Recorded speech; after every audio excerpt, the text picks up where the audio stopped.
प्यारे सुंदर साझे, आज शुभ दिन गुरुवार श्री सतगुरु का वार और इस दिन पर आज के दिन यानी छठे दिन की बीतक चर्चा को हम आप श्रवण करने जा रहे हैं। यहाँ बीतक के अंदर अब तक हम लोगों ने सुना कि किस तरह से ब्रह्म क्रियाएं संसार सागर के बीच में आ चुकी है। किनके साथ आई? ब्रह्म क्रियाएं संसार के अंदर किनके साथ आई?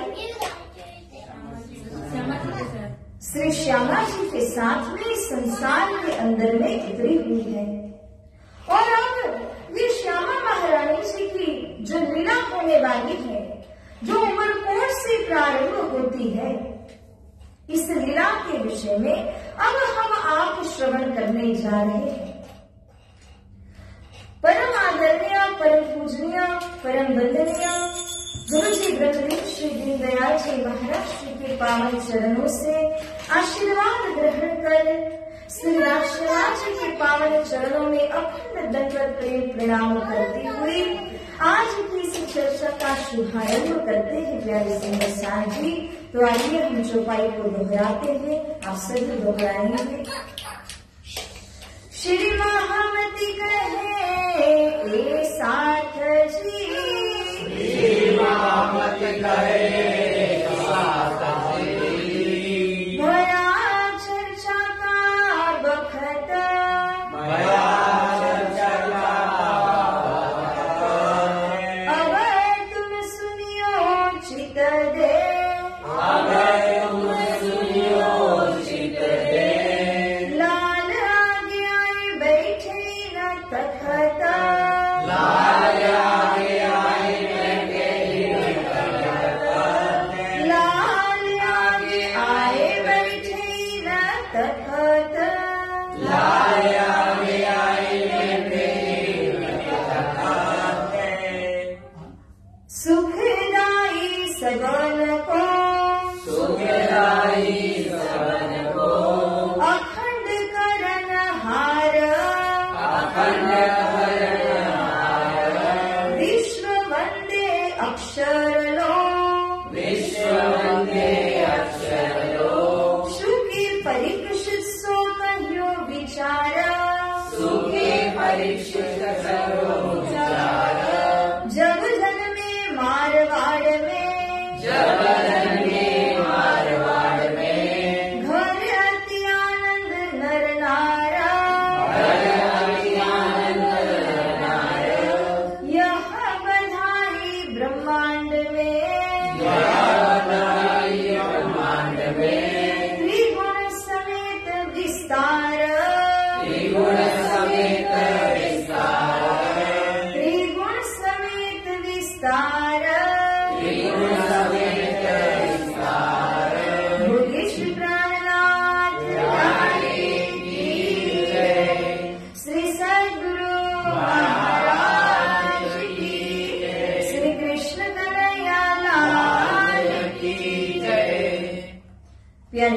प्रसाद जी, अब तक हम लोगों ने जो श्रवण किया है उसके अंदर में सतगुरु स्वरूप हमारे ही जैसे नर वपु यानी कि मनुष्य तन को धारण करते हुए इस धरा, इस धरती के ऊपर में पधारते हैं।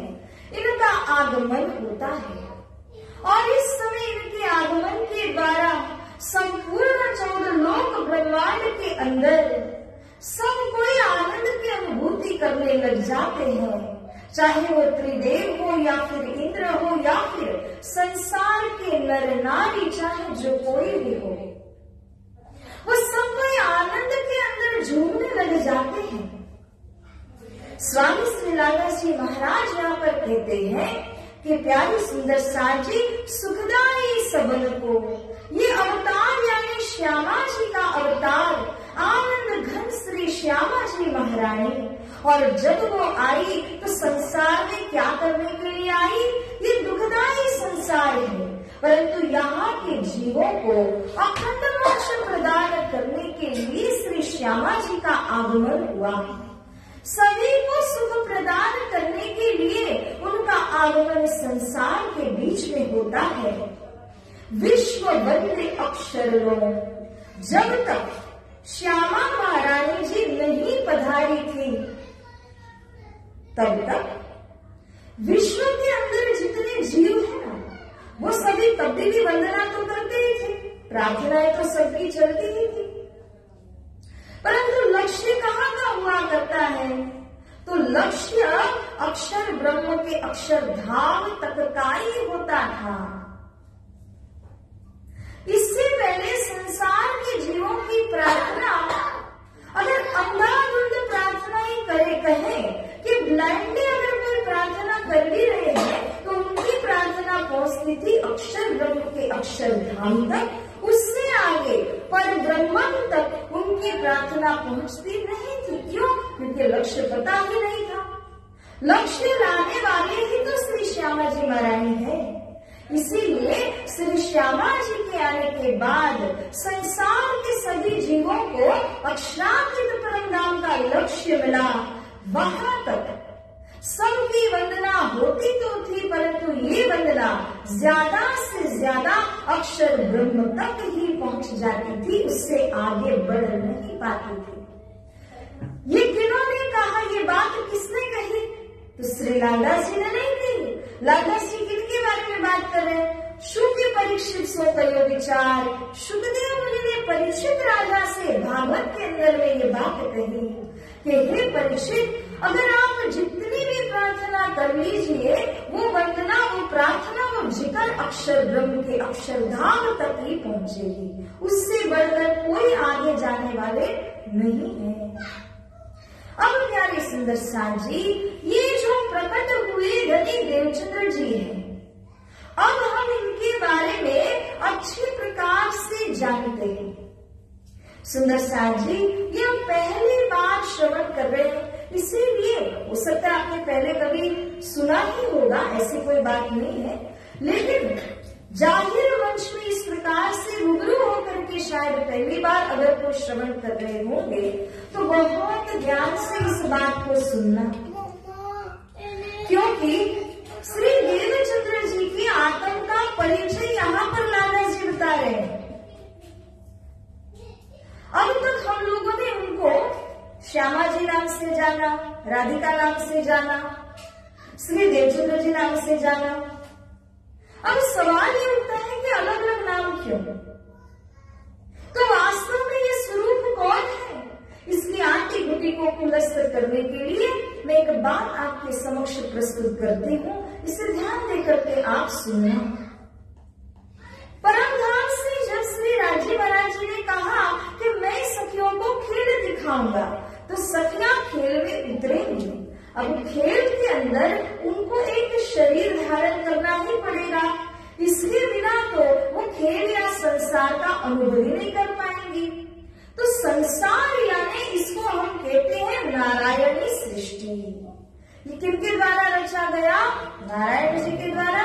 तो इस सृष्टि को क्या कहा जाएगा? नारायणी सृष्टि, द क्रिएशन ऑफ नारायण भगवान। अब नारायणी सृष्टि के अंदर सबसे और नारायण जी के द्वारा सारे जीव उत्पन्न हुए हैं, सारे देवी देवता उत्पन्न हुए हैं। 84 लाख योनि, 5 तत्व, 3 गुण, जिसका भी आप नाम लीजिए वो सबका मूल कौन है? तो नारायण भगवान है। अब ये नारायणी सृष्टि के अंदर ब्रह्मा आत्माओं को आना है। आप सभी ध्यान से सुनिएगा, क्योंकि कड़ी छूट जाएगी तो समझ में नहीं आएगा।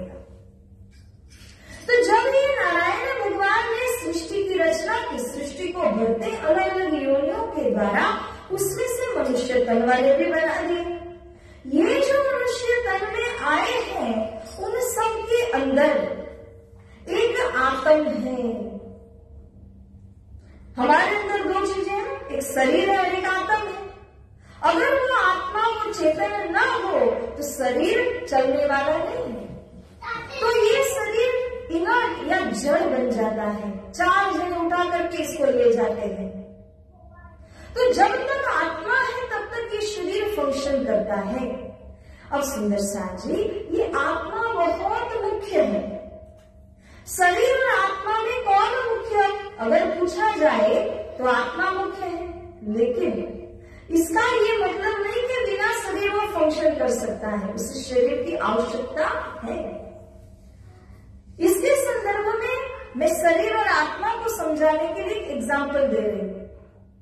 एक बार एक शिष्य ने अपने गुरुजी से प्रश्न किया कि हे गुरुदेव, आत्मा और शरीर में आत्मा मुख्य है तो शरीर का क्या काम? गुरुजी ने सुन के लिया तो जवाब नहीं दिया, क्योंकि गुरुजी को मालूम है कि ये जो प्रश्न पूछ रहा है वो उसकी नासमझी के कारण ही पूछ रहा है। आत्मा भले ही शरीर से ज्यादा ही इम्पोर्टेंट है, महत्वशाली है, परंतु फिर भी शरीर का इम्पोर्टेंस या महत्व अपनी जगह बरकरार है। बिना शरीर के आत्मा भी फंक्शन नहीं कर पाएगी। अब अपने शिष्य को कैसे समझाओ? तो गुरुजी ने क्या किया, कुछ दिनों के बाद अपने शिष्य से कहा कि अरे शिष्य, मुझे पानी पीना है, पानी लेकर आओ। तो शिष्य जाता है और अच्छे से स्वच्छ ग्लास के अंदर, पात्र के अंदर पानी लेकर के आया। जब वो पानी लेकर के आया, गुरुजी को दिया, गुरुजी पानी लीजिए, आपने मांगा था। वही पानी लेकर के उसके मुंह पे फेंक दिया। अरे मैंने पानी मांगा था, तुम ग्लास क्यों उठा लाए? वो समझ ही नहीं पाया। अब गुरुजी की आज्ञा है, क्या करूं? फिर दूसरे दिन पानी मांगा, फिर यही चीज हुई। अब वो सोच में पड़ गया कि जब मैं पानी ही लेकर आ रहा हूं तो फिर गुरुजी ने ऐसा क्यों किया? तब समझाते हैं कि जिस तरह मैंने पानी ही मांगा था, पर ग्लास में तो लाना ही पड़ेगा, नहीं तो लाओगे कैसे? पात्र के बिना पानी को लाया नहीं जा सकता। इसी प्रकार से अगर कोई कहे कि चेतन आत्मा ही मुख्य है, फिर भी शरीर के बिना वो फंक्शन नहीं कर सकता है। इसलिए शरीर का महत्व है, वो पात्र है जिसमें ये आत्मा रह करके ये सारे कामों को, अपने जीवन को चलाता है। तो सुंदर साथ जी, हम बात कर रहे हैं शरीर और आत्मा की।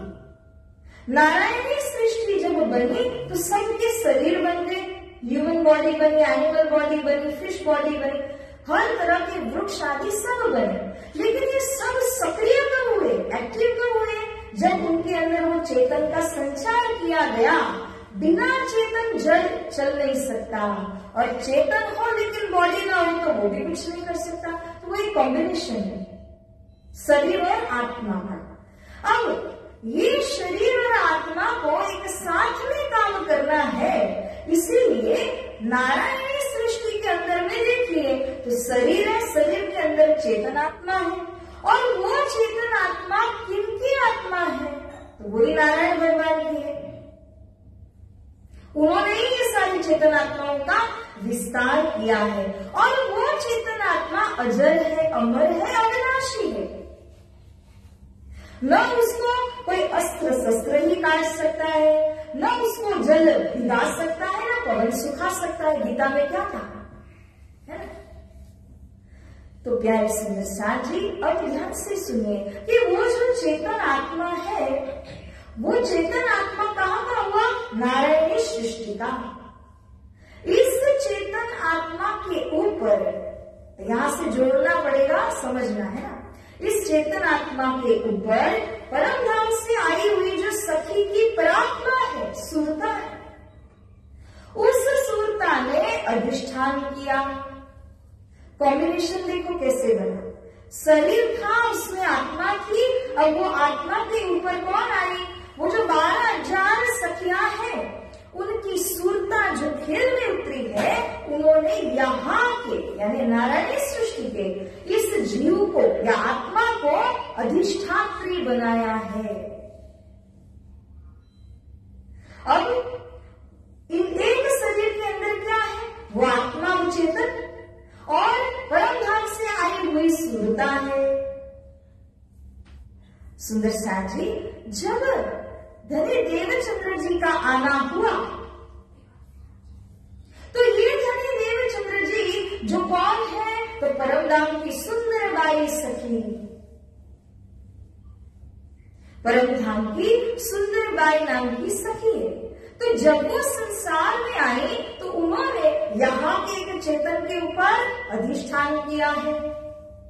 और ये जो चेतन है उसकी पहचान यहाँ लाला जी महाराज जी ने कराया है। आप इतना सोच लीजिए कि जब परम धाम से सुंदरबाई सखी को आना है या फिर श्यामा महारानी जी को आना है, तो श्यामा जी इतने पवित्र, सुंदरबाई इतनी पवित्र, तो उनको आने के लिए जो यहाँ का जीव है या आत्मा जिसको कहो, वो कितना शुद्ध होना चाहिए। इस जीव या आत्मा का शुद्धिकरण कैसे होता है? इस जीव या आत्मा का शुद्धिकरण अपने तप बल के द्वारा होता है, अपनी साधना के माध्यम से होता है।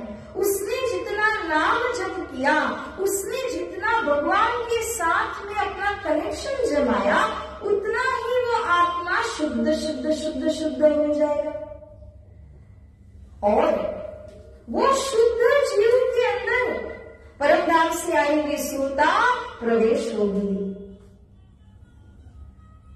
सुंदर साथ जी, अब यहाँ पर एक और बात को समझना है कि संसार के अंदर में ऐसे असंख्य जीव हैं, लेकिन धाम से आने वाली सखियां कितनी? 12,000 है। अब 12,000 है और सामने यहाँ अगुणित जीव, तब आप समझिए कि जो सबसे उत्तम, सबसे प्योर संसार के 12,000 जीव हैं, उनके ऊपर सुरताओं ने अधिष्ठान किया है। जैसे तैसे जीव के ऊपर अधिष्ठान नहीं किया। जो सबसे प्योरेस्ट 12,000 जीव है ना, उनके ऊपर सखियों ने अधिष्ठान किया। सेकंड रैंक जो 24,000 ईस्वी को भी आना है, तो ऐसे 24,000 नेक्स्ट मोस्ट इंपॉर्टेंट और मोस्ट प्योर जीव, उनके ऊपर 24,000 ईश्वरी सृष्टि ने आकर के अधिष्ठान किया है। अब हम बात करते हैं 12,000 की, तो वो 12,000 के अंदर भी नंबर 1, 2, 3, 4 होगा अंटिल 12,000। अब सबसे प्योरेस्ट जो है उनके अंदर श्री इंद्रावती और श्री सुंदरबाई सखी की सुरता ने प्रवेश किया है। तो साथ जी, ये इतने प्योर कैसे हुए? जिन जीवों के ऊपर आप दोनों ने, मतलब इंद्रावती सुंदरबाई सखी ने अधिष्ठान किया, वो इतने प्योर हुए कैसे? वो ऐसे वैसे मामूली जीव तो नहीं है। अब जहाँ सुंदरबाई और इंद्रावती सखी आएंगी, वह राजश्यामा जी आएंगे उनके माध्यम से। तो राजश्यामा जी को जब संसार में आना है, तो ये दोनों स्वरूप के लिए कितने प्योर क्वालिटी के वो आत्मा चाहिए, सोचो। अब ये सृष्टि नारायण की सृष्टि और सबके ऊपर अक्षर ब्रह्म, उनका कमांड चलता है। अक्षर ब्रह्म को ऐसे 2 प्योरेस्ट जीव ढूंढ करके निकालने पड़े, जिनके अंदर राजी और श्यामा जी, सुंदरबाई सखी और इंद्रावती सखी आकर के अपना रोल प्ले कर सके। वो जितना पवित्र, जितना शुद्ध जीव, उतना ही उसका कार्यकलाप, उतने ही उसके फंक्शंस उत्तम उत्तम उत्तम होते हैं। जितना अंकुर उसके अंदर होगा, उसके अनुसार वो जीव संसार के अंदर उतने बेहतरीन कार्य कर सकता है। तो जीव की शुद्धि और स्थूलता, ये दोनों का बहुत पैरेलल जर्नी है। जितना शुद्ध जीव, उतना ही उस स्थूलता को सपोर्ट मिलता है।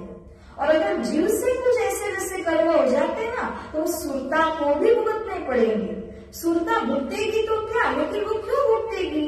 वो वाई विल शी बेयर? वो इसलिए क्योंकि जीव अगर कहीं आगे नहीं बढ़ पा रहा है, तो स्थूलता की जर्नी भी वहां पे स्टॉप हो जाती है, उसकी प्रोग्रेस स्टॉप हो जाती है।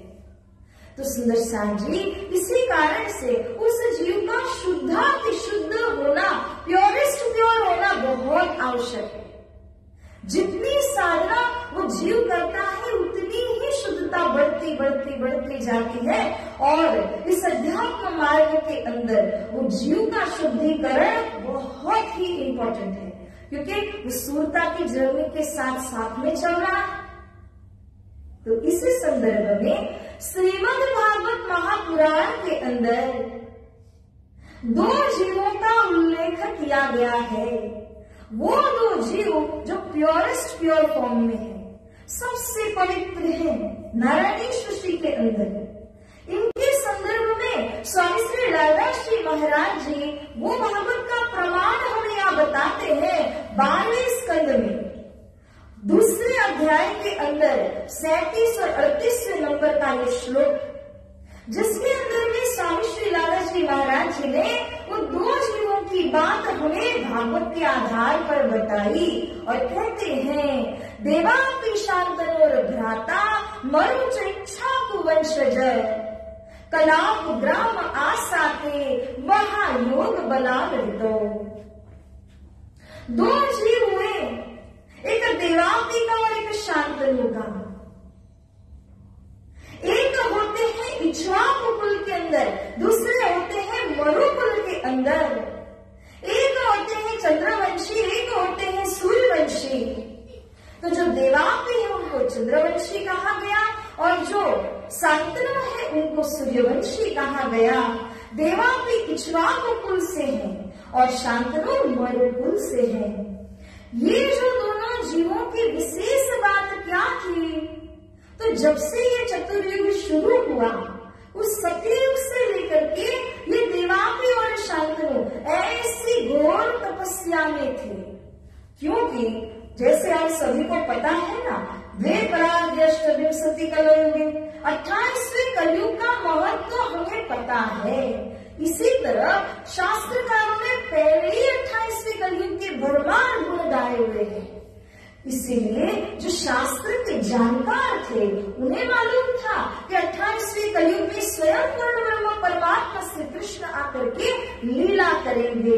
तो उस लीला के अंदर जिन जिन जीवों को उपस्थित होना है, जन्म लेकर के आना है, वो जो सारे जीव थे वो ऐसे वैसे जीव नहीं है सुंदर सा जी। वो जीवों ने बड़ी भारी तपस्या की, क्योंकि उस समय में जब स्वयं साक्षात सदगुरु आए, स्वयं साक्षात श्री प्राणा जी का पदार्पण हुआ, ऐसे समय में आना, उनके रूबरू होना और उनसे ज्ञान की प्राप्ति कर आत्मा को जागृत करना, ये कोई साधारण जीवों के बस की बात तो है ही नहीं।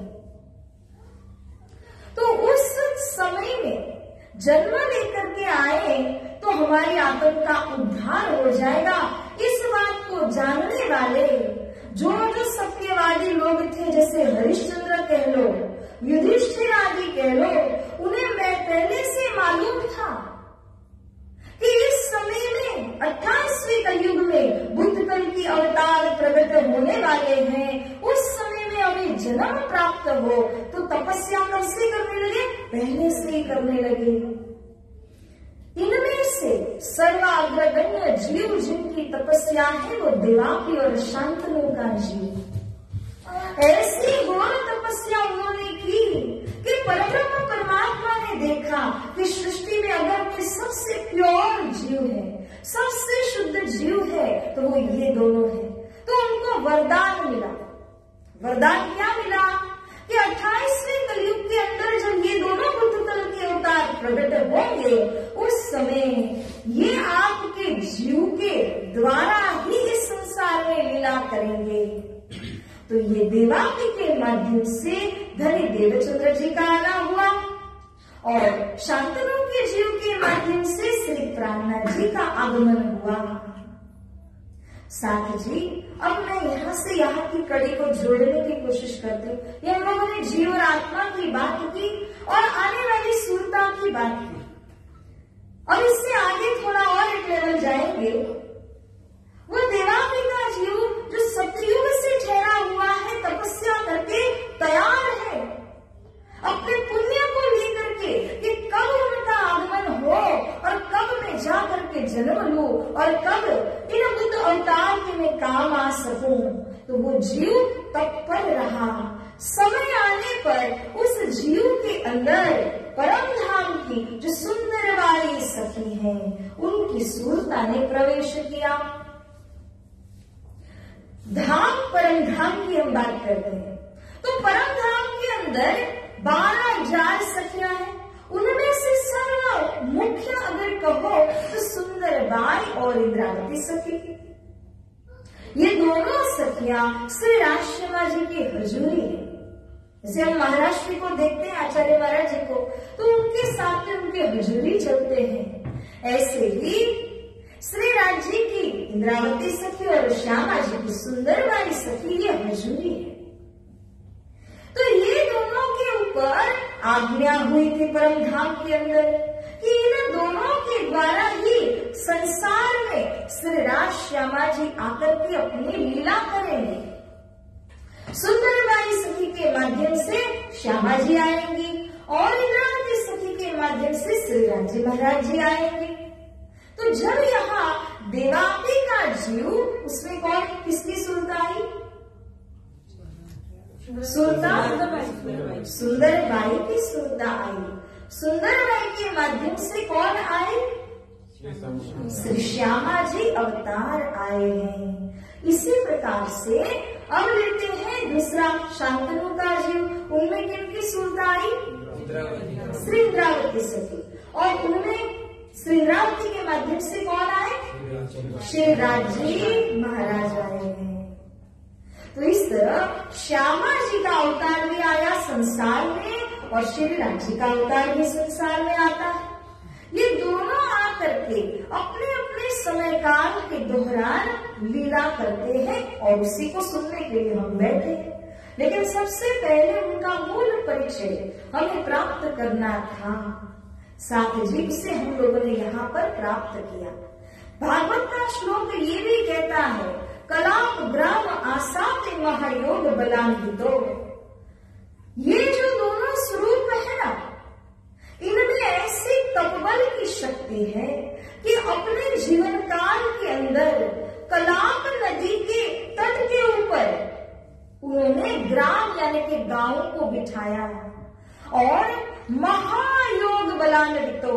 कई योगी होते हैं ना संसार के अंदर, अपने योग बल से वो क्या कुछ नहीं प्राप्त करते, निराकार तत्व तक चले जाते हैं, महतत्व तक चले जाते हैं। मगर इन सब योगियों में से महायोग बलान्वितो कहा, जिनको महायोगी कहा, ऐसे हैं देवापी और शांतनु। तो सृष्टि के अंदर कई योगी हो सकते हैं मगर कईयों में से सबसे प्योरेस्ट जो है, सबसे शुद्ध जो है वो ये दोनों ही जीव हैं और उनके माध्यम से परम धाम से आने वाले दोनों स्वरूप राज्य और श्यामा जी ने संसार के बीच में लीला की। तो साथ जी इनके तपबल, इनकी शुद्धता, इनके सात्विकता के बारे में अगर हम विचार करते हैं तो हमें बहुत आश्चर्य लगता है। क्योंकि मैं आपको एक बात बताऊं, ये तो राज्य श्यामा जी वाले ऐसे जीव हुए जिन्होंने राज्य श्यामा जी की लीला को सपोर्ट किया, लेकिन हमारी ही बात करते हैं। हम यहाँ तक कैसे पहुंचे पता है?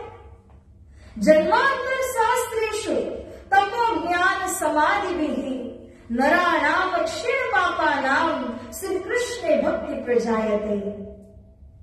कई जन्म जन्मांतर तक आप लोगों ने तपस्याएं की होंगी, कई नाम जप किए होंगे, कई पाठ में व्रत रखे होंगे, तब जाकर के वो जो अपने अंदर का जीव है ना, वो शुद्ध होते होते होते होते गया।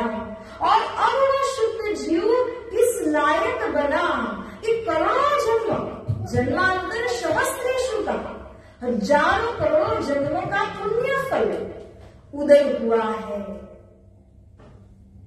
एक साथ आकर के आपको मिला है। और तब जाकर के आप यहाँ बैठे हो, क्योंकि जाके धनी पकड़े हाथ। धनी जी को तो पता है ना, हमें नहीं याद है हमने पिछले 100 जन्मों के अंदर कहाँ कौन से पुण्य किए हैं, वो वर्चुअस हमें याद नहीं है, उनको तो सब मालूम है। तो धनी की बहन ने क्या किया कि वो करोड़ों जन्मों के, हजारों जन्मों के जो पुण्य थे उन सबको जोड़ा और पुण्योदय हुआ, तब यहाँ आप बैठे हैं। जब हम सुनने वाले ऐसे हैं, इतने पुण्य को लेकर के जब हम बैठे हुए हैं, तो जिन्होंने लीला की उनके विषय में क्या कहें, वो कैसे स्वरूप होंगे, उनके अंदर का वो शुद्ध जीव, उसने कितनी तपस्या की होगी। सुंदर सा जी, आज के युग का कॉन्टेम्पररी एग्जाम्पल कौन है जो सबसे प्रख्यात अभी भारत के अंदर? मोदी जी भी है, और अभी जो हमारे संत मंडली के अंदर धीरेन्द्र जी, आप उनकी वीडियोस देखें तो मूल में उन्होंने कितनी साधना की है और तब वो यहाँ तक पहुंचे। ये एग्जाम्पल है। ऐसे तो और कई सारे एग्जाम्पल्स हैं जिन्होंने इतनी साधना करने के बाद वो एक स्टेज पर पहुंचते हैं।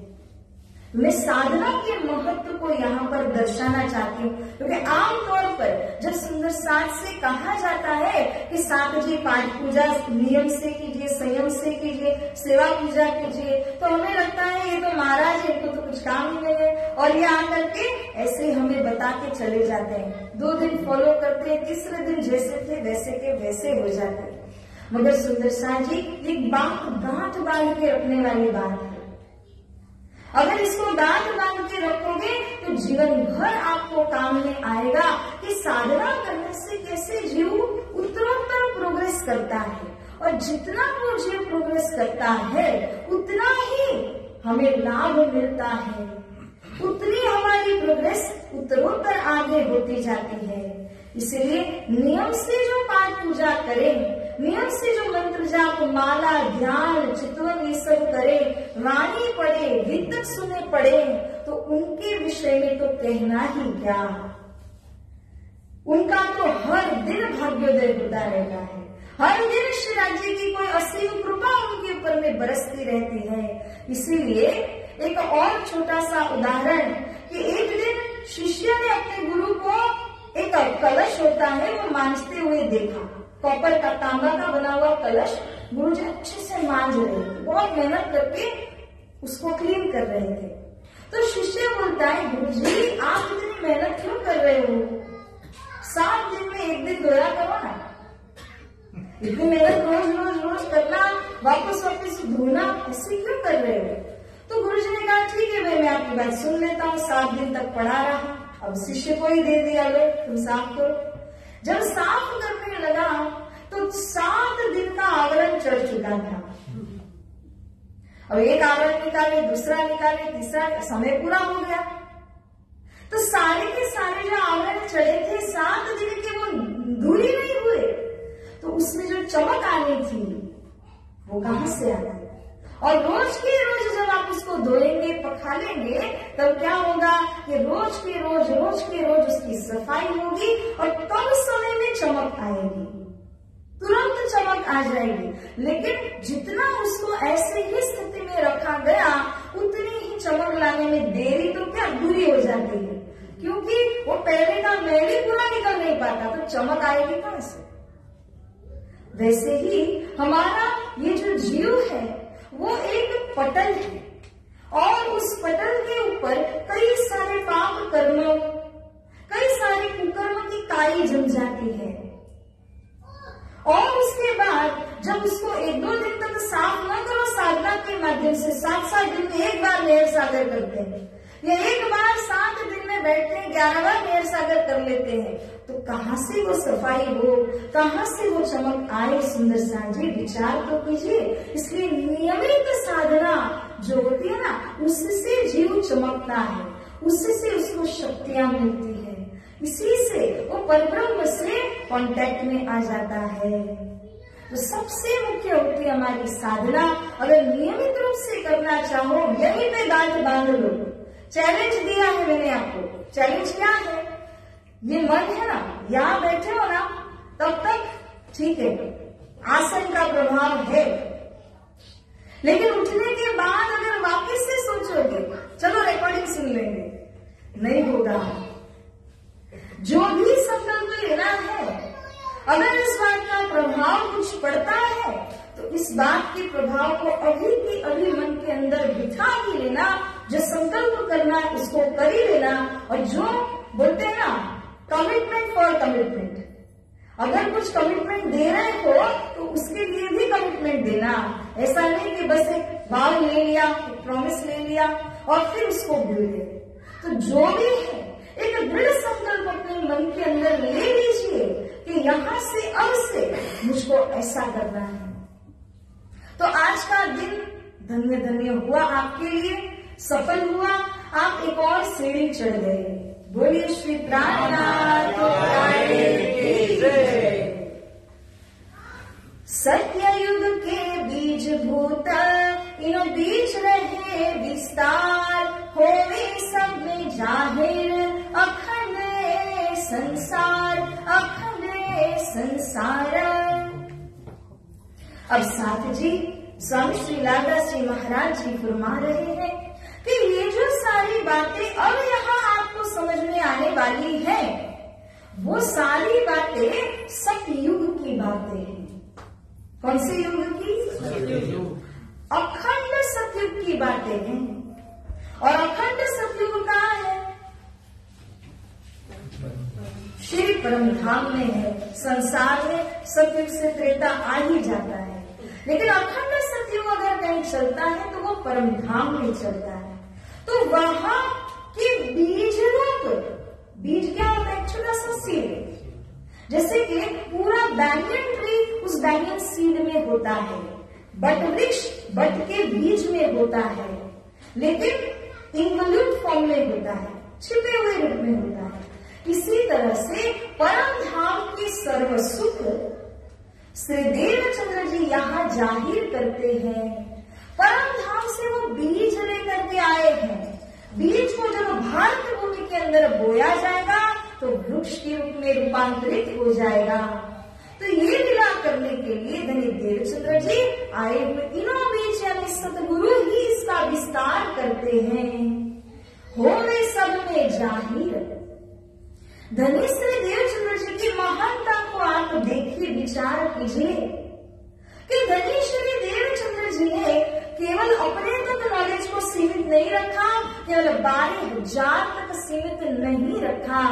धनी देवचंद्र जी ने ईश्वरी सृष्टि को, जीव सृष्टि को, त्रिदेव को, 14 लोक ब्रह्मांड को ये ज्ञान देने की बात की है सुंदर सा जी। इसलिए श्री देवचंद्र जी कहते हैं कि पसरसी 14 भवन। ये ज्ञान को 14 लोक के अंदर मुझको फैलाना है, पसराना है। न केवल ब्रह्मात्माओं को देना है, बल्कि सारी सृष्टि के अंदर इस ज्ञान को पहुंचा करके, इस ज्ञान के द्वारा सबको जगाना है। जगा करके कहाँ पहुंचाना है सभी को? अखंड में, अखंड परम धाम की तरफ उनको मुझे ले जाना है। सोए वेद कतेव में इनों की लिखी शाख, और उपनिषद भागवत में लिखी वाणी कई भाख। हे सुंदर साथ जी, आज हम यहाँ कितने जने बैठे होंगे? एक गिने चुने जन बैठे, लेकिन ऐसा क्यों? क्योंकि अब यहाँ से जागरण यात्रा की शुभारंभ हो रही है। जैसे गंगोत्री से जब गंगा जी प्रकट हुई तो धारा प्रवाह कितना है, और जब वो बे ऑफ बंगाल में जाकर के मिल जाती है उस समय उसका धारा प्रवाह कितना होता है। तो ये जागने की शुरुआत है। यहाँ पर धारा प्रवाह हमारे जितना है। जैसे परम पूज्य गुरु जी हमें कहते थे कि अगर शुरू में जागनी हो और 5 हो ना तो 5000 समझ लेना, 10 हो तो 10,000 ही समझना, क्योंकि जितने भी चुनिंदा आत्मा को श्री राज्य ने यहाँ लाया है यहीं से विस्तार आगे बढ़ेगा। तो प्यारे सुंदर सार जी यहाँ वही बात कही है कि ये सारी जागरण लीला होने वाली है।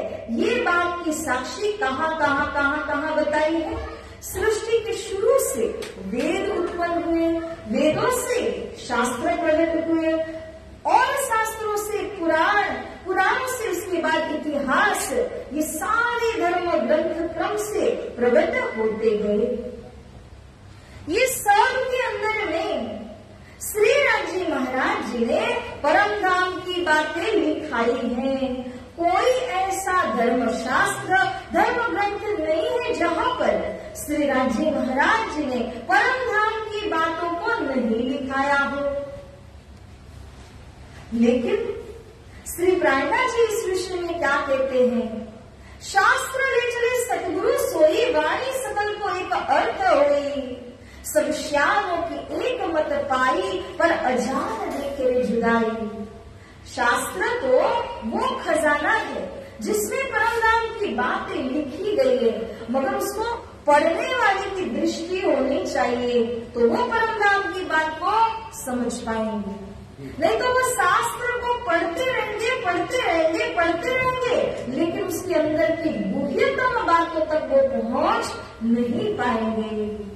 तो साथ जी शास्त्र तो गोरख दंड, वो नंबर वाला लॉक सिस्टम वाला बैग सबके पास होता है ना, उसमें एक नंबर ही चलेगा एज अ की।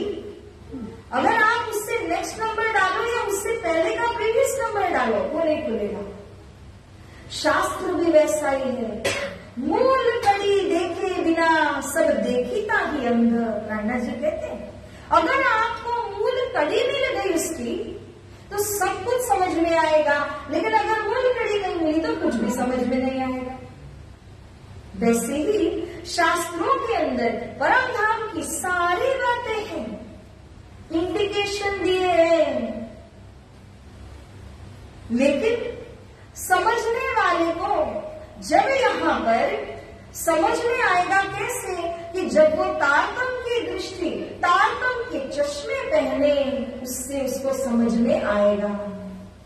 बिना तारतम के वो आती गुटी की बातों को कोई खुलस्त नहीं कर पाते सुंदर साथ जी। तो इस प्रकार से ताके ग्रंथ भाषा में आप अपने किए सब एक मिलाए खोल दीजिए, ये वस्तु पावे तब। बोली श्री प्राणनाथ की। परम धाम की ये लीला, परम धाम से आई हुई सखियां संसार में जो लीला करेंगी वो सारी लीला को पहले से ही बता दिया गया है अपनी अपनी भाषा में। कुरान में देखिए, बाइबल में देखिए, वेदों में देखिए, शास्त्रों में देखिए। अब शास्त्र भी कितने, पुराण भी कितने हैं। नॉर्थ इंडिया के अलग, साउथ इंडिया के अलग, सब जगह के अलग अलग शास्त्र हैं, कोई गलत नहीं है। और सब में वही पर ब्रह्म की परमात्मा की बातें की गई हैं, मगर साथ जी कड़ी क्या है, व्हाट इज द की।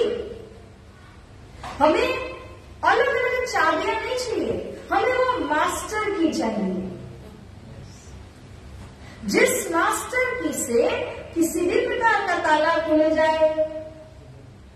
तो यह राधा जी कहते हैं एक मिलाए खोल दीजिए, लक्ष्य एक रखो और सबको खोलने की कोशिश करें तारतम से, तब ये वस्तु पावे। जो सार मिलना है, जो एसेंस आपको प्राप्त होना है, वो तारतम से ही मिलेगा। इसलिए आप तारतम रूपी चश्मों को पहनिए, फिर देखिए। अगर आपने काला चश्मा पहना तो काला ही काला देखोगे, और किसी और रंग का चश्मा तो उसी रंग से देखोगे। अब तारतम्य के चश्मे को पहन करके शास्त्र को पढ़िए तो आपको परब्रह्म परमात्मा की वो बातें खुलस्त हो जाएंगी। प्यारे सुंदर साजी, सोई सरत पुराण में लिखी 120 बरस, 4, 5, 6ठा दिन तब जाहिरो वे अरस। बोली श्री प्राणनाथ प्यारे की, सदगुरु महाराज की जय। ना बोलने वालों की जय। सब बोलो।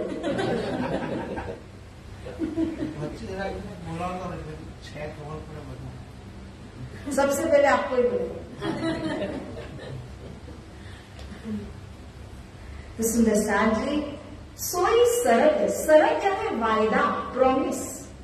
कुरान में, कुरान कौन लेकर आए थे? कलम में सुना, मोहम्मद साहब लेकर आए। उन्होंने किनके साथ रूबरू बात की थी? श्री राज जी से रूबरू बात उन्होंने की, और उनके पास से कितने हरफ सुने थे? 90,000 हरफ सुने थे। वो सारे हरफों को सुनकर के वो आए। उन्होंने कुरान में लिखा 6 दिन की बात लिखी थी, नहीं 7 दिन की ना, 5, 6 के साथ थोड़ा कंफ्यूजन है। 6 पक्का। पहला दिन दूसरा, तीसरा, चौथा,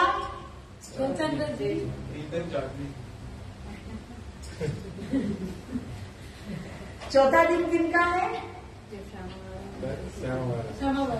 श्री देवचंद्र जी सदगुरु स्वरूप की लीला का है। 5वां श्री प्राणनाथ जी की धर्म पर्यटन का है, जो कल हमने शायद इसके ऊपर में चर्चा नहीं की, वो समय के साथ में जैसे आज इसका वर्णन आ रहा है। 5वां दिन जब कहते हैं तो श्री प्राणनाथ जी जब इस तारतम्य ज्ञान का फैलाव करने के लिए जागरण अभियान चलाते, अवेकनिंग कैंपेन करते हैं, उस समय उस दिन को 5वां दिन कहा गया। 6ठा दिन वो कहाँ का है? ये सब जानने के लिए 4, 5, 6ठा और तीसरा वो सब जानने के ही है। 6ठा दिन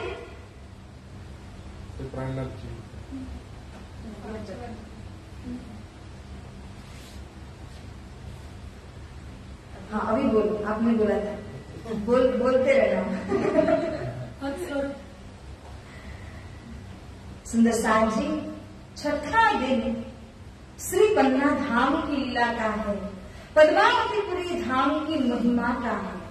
जब जाहिर होने अरस, पन्ना धाम की लीला का महत्व तो जब आएगा ना तभी समझ पाओगे। हाल संक्षिप्त में बताएं तो जब श्री प्राणनाथ जी जागरण पर्यटन में जगह जगह फिर रहे थे, तब तक परम धाम की बातों को बताया, मगर संक्षिप्त में बताया। जब पन्ना धाम में प्रवेश हुए, शाकुंतल सखी चक्रसार जी महाराज के गृह मंदिर में आए, तब श्री प्राणनाथ जी ने अर्श यानी परम धाम, द सुप्रीम अबोर्ड, उस परम धाम की सारी लीला को, सारी बातों को, वहां के सारे स्वरूप सिरदार सबको पूरी तरह प्रकट कर दिया। कोई पर्दा नहीं रहा, कोई संशय नहीं रहा। खिलवत, परिक्रमा, सागर, सिरदार, सिंधी, मार्फत सागर, ये सारे ग्रंथ उतरे कहाँ? वही पन्ना धाम में बंगला दरबार में उतरे हैं। अरस का जाहिर होना, ये मैं बार बार कहूंगी, याद रखना, पूछूंगी भी। अरस यानी परम धाम जाहिर का हुआ तो पन्ना धाम के अंदर श्री परम धाम की संपूर्ण लीला को प्रकट कर दिया, कुछ बाकी नहीं रखा। यहाँ तक कि परम धाम की लीला का अनुकरण भी किया, उसको रेप्लिकेट भी किया ताकि सुंदर साथ समझे। एक उदाहरण देते हैं तो जैसे परम धाम में श्री राजी महाराज पाग बांधते, एक के ऊपर एक, एक के ऊपर एक, लेयर के ऊपर लेयर के ऊपर लेयर करते हैं। सामने शीशा लिए हुए सखी खड़ी है और कितने चतुराई से चतुराई से लगाई जाती है, उतनी ही चतुराई से ध्यान दे करके श्री राज जी महाराज जी जब अपनी पाग को संभालते हैं, अलग अलग डिजाइन वाली पाग को जब वो धारण करते हैं, इसका वर्णन सागरवाणी में आता है। और उसी को सुंदर साथ के समक्ष रखने के लिए श्री प्राणनाथ जी पन्ना धाम में वो लीला करते हैं। परम धाम की कई सारी लीलाओं को उन्होंने पन्ना के अपने स्टे में, पन्ना जी ने 11 साल 52 दिन जब रहे, तब श्री प्राणनाथ जी ने वो सारी लीलाओं को करके दिखाया। साथ जी इसलिए यहाँ क्या कहा, 4 चौथा यानी सतगुरु का, 5वां श्री प्राणनाथ जी के धर्मो पर्यटन का, 6ठा दिन पद्मावतीपुरी धाम की लीला का, जिसमें अरस परम धाम जाहिर हुआ। तो ये कहाँ बताया है, पुराण में, सोई शरद पुराण में। ये वादा किया किन्होंने, श्री राज जी ने। मोहम्मद साहब से कहा मेरा वादा लिख देना, मैं आऊंगा, मैं ये लीला करूंगा, 4, 5, 6 दिन की लीला मैं करूंगा। और क्या कहा, 120 बरस, सुंदर साहब जी 120 वर्ष, हमारे ह्यूमन एरा के 120 वर्ष। कहां से हम शुरू करेंगे, चौथा दिन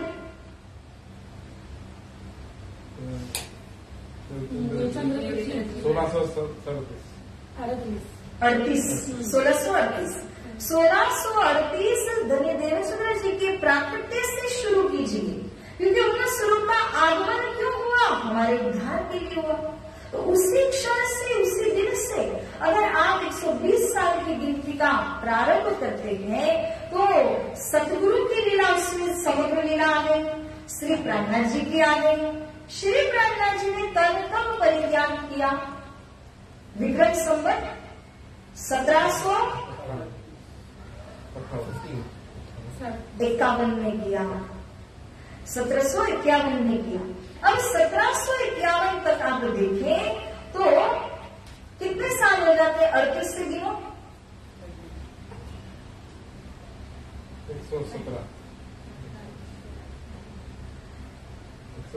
113 साल हुए, अभी भी 7 साल है। उनके पश्चात श्री छत्रसाल जी महाराज, श्री छत्रसाल जी महाराज ने धन्य प्राणनाथ जी के हुकुम आदेश के द्वारा डंके की चोट में इस धर्म का प्रचार देश विदेशों में किया। छत्रसाल जी के सानिध्य में कई ऐसे मोमिन, कई ऐसे सुंदर सा जिनके नाम आप लोगों ने सुने होंगे, जैसे कि केसरबाई जो नौतनपुरी के लिए गई थी, वैसे ही केशवदास जी दूसरे, माने वाले नहीं दूसरे। तो ऐसे ऐसे जैसे लालदास जी महाराज हुए, केशवदास जी महाराज हुए, मुकुंददास जी महाराज जी हुए, ऐसे जो प्रमुख सुंदर साथ हुए प्राणनाथ जी के समय में और उनके सानिध्य में जो तैयार हुए, ऐसे ऐसे सुंदर साथ को अपनी तरफ से जागरण करने के लिए छत्रसाल जी ने भेजा है।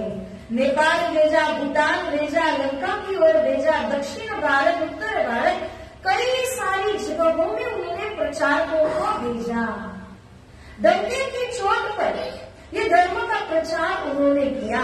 तो ये सारी जो 120 साल की जो लीला कही जाती है, विक्रम संवत 1758 तक की साल, इन 120 साल के दरमियान सतगुरु स्वरूप ने प्रकट किए हुए तारतम्य ज्ञान का पूरी तरह से फैलाव हो जाता है। तब से लेकर अब तक और आगे भविष्य के अंदर इस ज्ञान का प्रचार प्रसार 14 लोक के अंदर होना है। सुंदर सा जी, तो ये जो सारी लीला है, 4, 5, 6 दिन तब जाहिर हो रस, ये पन्ना धाम की लीला का वर्णन हुआ। 120 साल को भी याद रखिए, 1638 विक्रम संवत से लेकर के विक्रम संवत 1758 वहां तक 120 साल हुए। और इन 120 साल के दौरान क्यों ये 120 साल को महत्व दिया गया, क्योंकि कुरान में वर्णित है, पहली बात। दूसरा कि इन 120 साल के दौरान धर्म का आना, धर्म का प्रचार फैलाव होना और सब में धर्म का पहुंच जाना, इस कारण से ये 120 वर्ष को बहुत प्राधान्यता इंपॉर्टेंस दिया गया है। सब सृष्टि सेजदा करे होवे अखंड जाहिर धाम, जो याद नहीं अक्षर को सो शुद्ध सब हुई तमाम। बोलिए श्री प्राणनाथ प्यारे की। सुंदर साथ जी, आप अपने अहोभाग्य को देखना चाहें तो इस चौपाई से देखिए। जो अक्षर को याद नहीं है, वो चीज अक्षर ब्रह्म नहीं जानते हैं, पर अक्षर ब्रह्म ने ये सृष्टि रचाई नारायण भगवान से कह करके।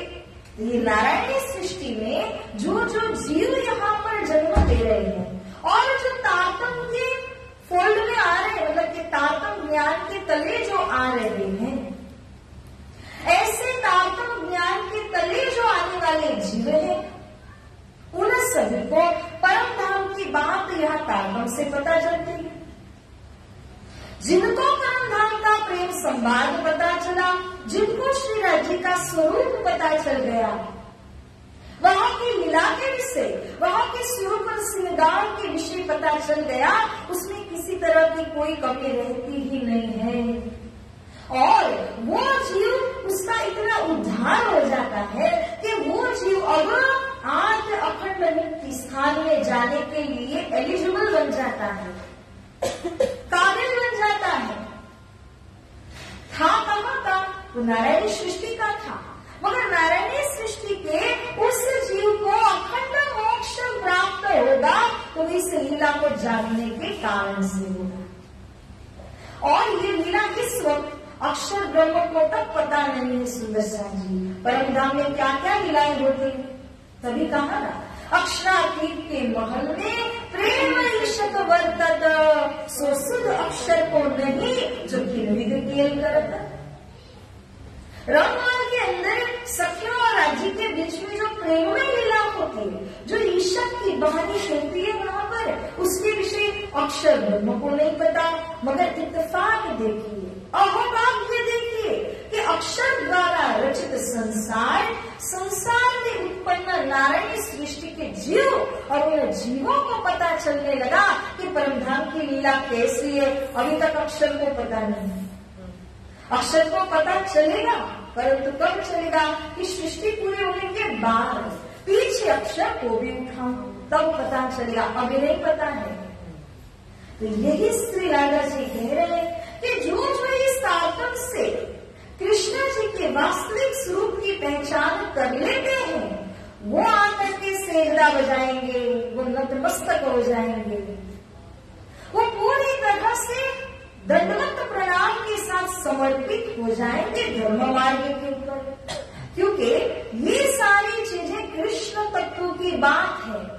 कृष्ण जो कि परमधाम के अंदर है, वो क्या लीला करते हैं, ये सब गीतक और वाणी ही प्रकाशित कर रही है। तो साथ जी, यहाँ के जीवों के अवभाग्य को देखिए। ब्रह्म सृष्टि तो इस सब में ही रहती है, उनके लिए कोई नई बात नहीं है। वो जो भूली थी वो जानेगी, मगर नई बात किसको मिली? जीव सृष्टि को मिली, जिनको कभी पता नहीं था। इसलिए प्राणा जी ने उदाहरण दे दिया, मैजिशियन है बाजीगर, आप उस मैजिशियन के पास में जाइए और वो आपको जादू का खेल दिखाता है। रुमाल लेगा, रुमाल को हवा में फहराएगा और आप अपनी नजरों से देखोगे रुमाल में कुछ नहीं था, पर उसने जब रुमाल को यूं किया, उससे बहुत सारे पिजन्स, कबूतर निकल आए और फुर फुर फुर कर करके उड़ने लगे, यहाँ रूम के अंदर आ गए। और इसी के साथ में प्राणा जी ने कंपेयर किया, वो बाजीगर या मैजिशियन कौन है? तो अक्षर ब्रह्म। उसने जिनको बनाया वो कौन है? वो कबूतर है, वो जीव सृष्टि है। अब उदाहरण के द्वारा सोचिए, जो बात मैजिशियन को पता नहीं है वो कबूतर को पता है। कैसे पता है? क्योंकि जो इस तारतम को सुन रहे हैं उन जीवों को पहले ही पता चला, अक्षर ब्रह्म को अभी तक पता नहीं है। तो उनके अहोभाग्य कि वो जिनके द्वारा रचित है, रचे गए हैं, उनको भी नहीं पता, लेकिन इन जीवों को पहले ही पता चल चुका है। जो दृष्टि सुख न जीरती नहीं रखी मीने लगार, सो दृष्टि अखंड सुख में पहुंची मोर के पार। बोले श्री प्राणनाथ धाम की धनी की। सभी को लगाना है, पार्शली नहीं बोलना है, सब और एक साथ में, आगे पीछे नहीं करता हूँ। कोई होते हैं ना सोए हुए और अचानक से आवाज आएगी तो फिर जाकर के जयकार लगाएंगे, तो सब ऐसे उनकी अलग ही समझ में आ जाएगा। बोलो श्री प्राणनाथ।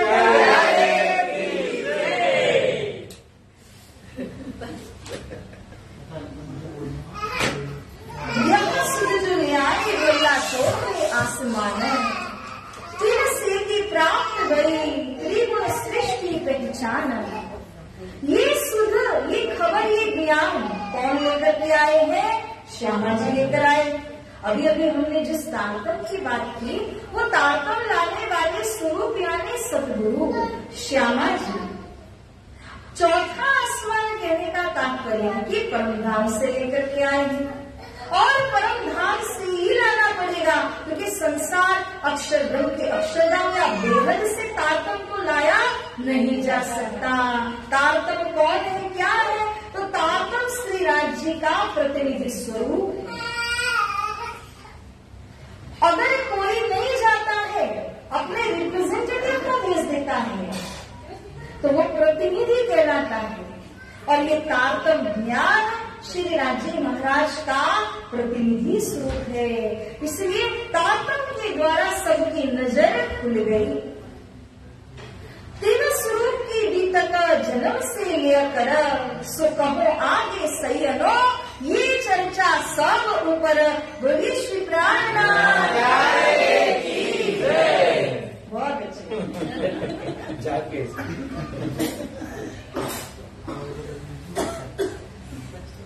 स्वरूप कौन से? अब चौथे मतलब धनी देवचंद्र जी, चौथे दिन में धनी श्री देवचंद्र जी के विषय की बात हो रही है।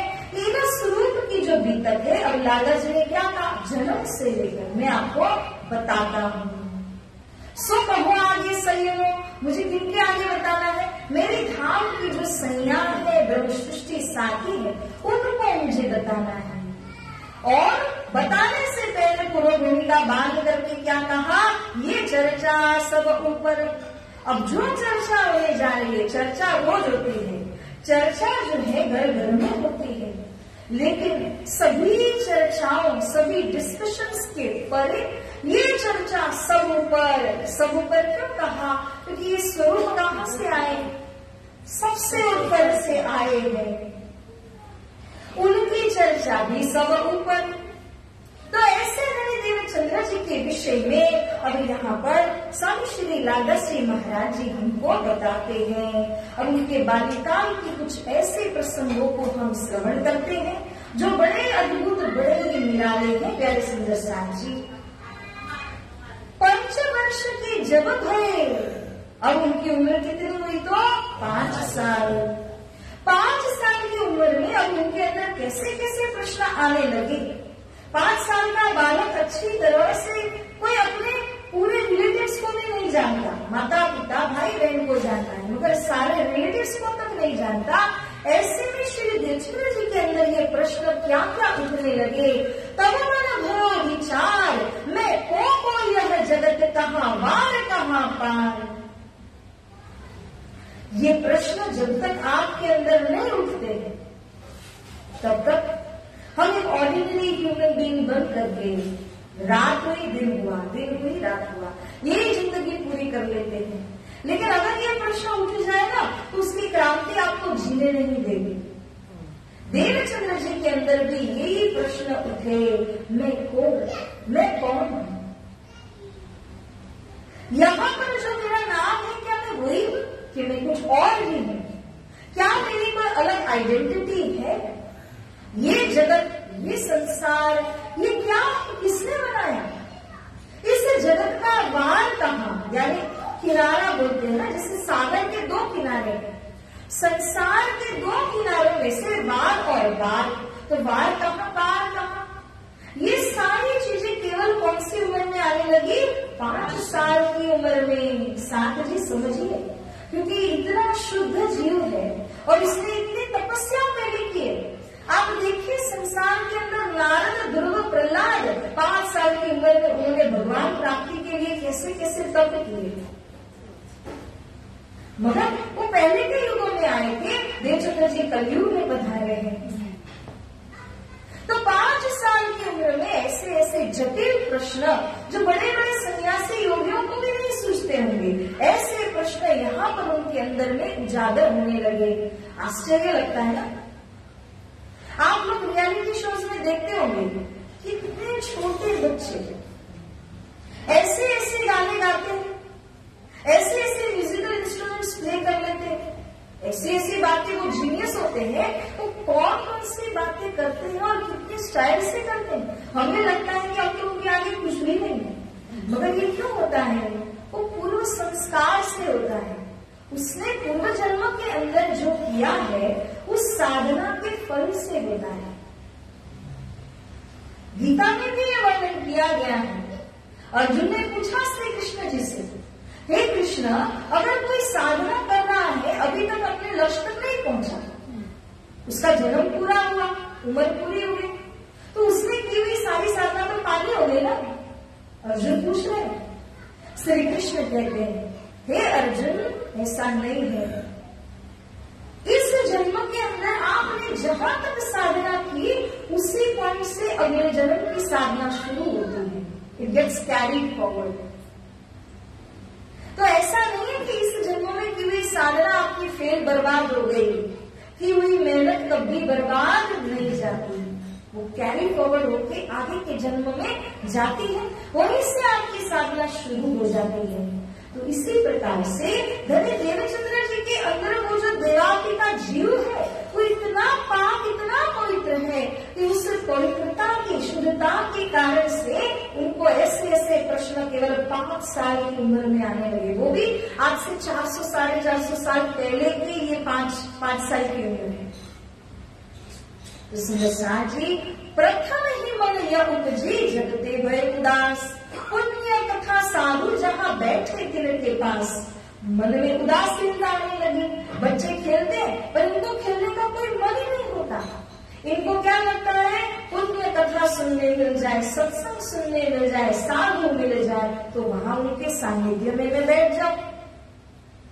उस देश में साधु संत आवत नहीं कोई, जल कसने देख के तक काहू न आवन हो।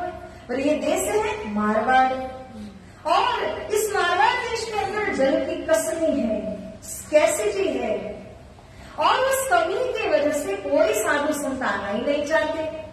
ऐसा कहा जाता है कि 7 हाथी और एक साधु वो एक समान पानी यूज करते हैं। जो 7 हाथियों को लगने वाली पानी की क्वांटिटी है, उतना तो एक साधु अपनी साधना, पवित्रता मेंटेन करने के लिए यूज कर लेते हैं। तो ऐसे मारवाड़ देश के अंदर पानी न मिले तो कैसे आए? भूले भटके कभी कोई एकांत आ भी गए तो देवचंद्र जी उनके साथ सत्संग किए बिना शांत नहीं होंगे, उनको जाने नहीं देंगे। एक देहुरा तहाँ रहे, तामे मूर्ति पिंगल श्याम, आए यहाँ विराजते दई प्रदक्षिणा इस धाम। वहां पर मारवाड़ देश के अंदर एक देहुरा मंदिर बना हुआ था, और उसमें श्री कृष्ण जी श्याम की 3 तेड़ाव वाली मूर्ति, उनकी मूर्ति को देखोगे ना, उसमें भी 3 तेड़ाव है, वो त्रिदंता का प्रतीक ही है। तो 3 तेड़ाव वाली मूर्ति वहां पर होती थी। श्री देवचंद्र जी वहां जाकर के पूरे 1 प्रहर 3 घंटे इतने समय तक वहां पर परिक्रमा लगाते थे। और वो जीव ही इतना उत्तम, इतना पाक है कि उसको साधना किए बिना चैन ही नहीं है।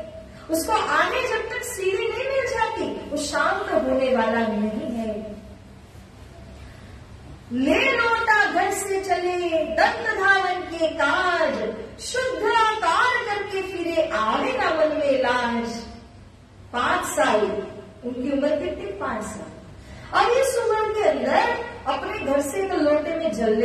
सकते। क्यों? मंदिर जाना पड़ेगा, घर से मंदिर तक पहुंचेंगे तो धूल मिट्टी लगेगी, और परिक्रमा करने से पहले जरूरी होता है कि शुद्धिकरण किया जाए, हाथ पैर मुंह इत्यादि साफ करके उसके बाद प्रभु का नाम लेते हुए परिक्रमा करनी। पर सतगुरु को, देवचंद्र जी को कोई लज्जा नहीं आती है कि मैं इतना छोटा बालक हूँ, हाथ में लोटा कमंडल लेकर के जाऊंगा, लोग क्या कहेंगे? बूढ़े बूढ़े तो नहीं करते, 5 साल का बालक ये क्या कर रहा है? कोई मन में लाज शर्म मर्यादा कोई फिक्र नहीं है कि लोग मुझे क्या कहेंगे। मूर्ति नाना तरह की हरिहर विध की आई, पूजे सब बालन सहित पिए दूध मुख बाई। अब श्री देवचंद्र जी पौगंडी अवस्था में प्रवेश हो जाते हैं।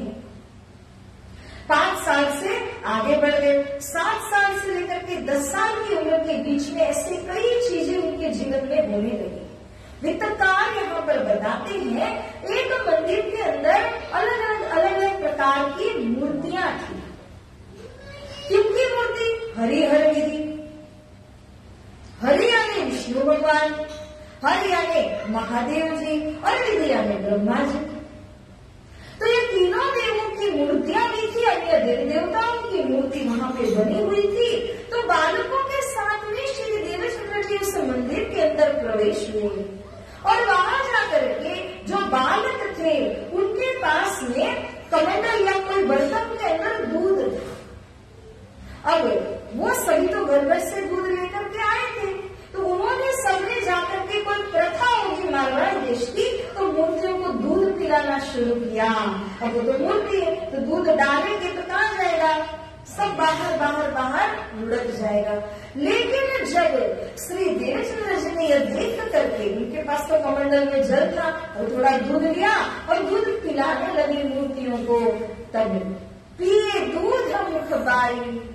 वो मूर्ति अपना मुख खोल देती है, मुख खोल करके श्री देवचंद्र जी के हाथों से वो दूध पी लेती है।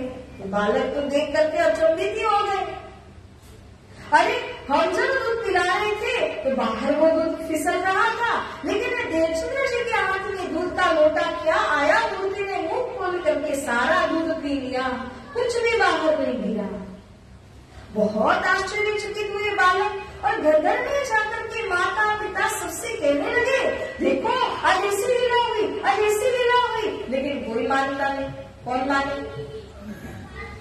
जैसे बाल कृष्ण जी की कोई लीला देखते थे, हुआ था ना एक बार, जब कोई अगासुर राक्षस आदि आते थे और कृष्ण उनको बचा लिया करते थे। अब इतने छोटे हैं कृष्ण कन्हैया, तो घर में जाकर के बालक बताते थे, कोई विश्वास नहीं करते थे। ऐसा कैसे हो सकता है?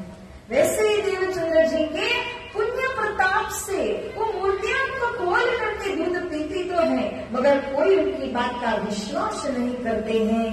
कुछ महीनों बाद फिर से लीला हुई।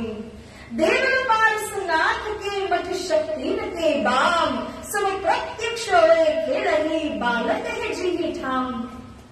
एक देवल यानी मंदिर में गए, पारसनाथ नाम के देवता का मंदिर था, और उस मंदिर के अंदर शक्तियों की मूर्तियां, देवी मूर्तियां होती हैं, वो देवियों की मूर्तियां थी। तो बालकों के साथ देवचंद्र जी पहुंच गए, और जब वहां जाते हैं तो वो सारी मूर्तियां मानो कि उनमें शक्ति आ गई, वो सजीव हो जाती है। मूर्ति कैसे है? वो तो स्थिर एक जगह में स्टैच्यू की तरह ही खड़ी होती है, लेकिन उन मूर्तियों के अंदर मानो प्राण प्रवेश हो गए, वो सजीव हो गई, और सजीव होकर के बालक और देवचंद्र जी के साथ साथ में खेलने लगी।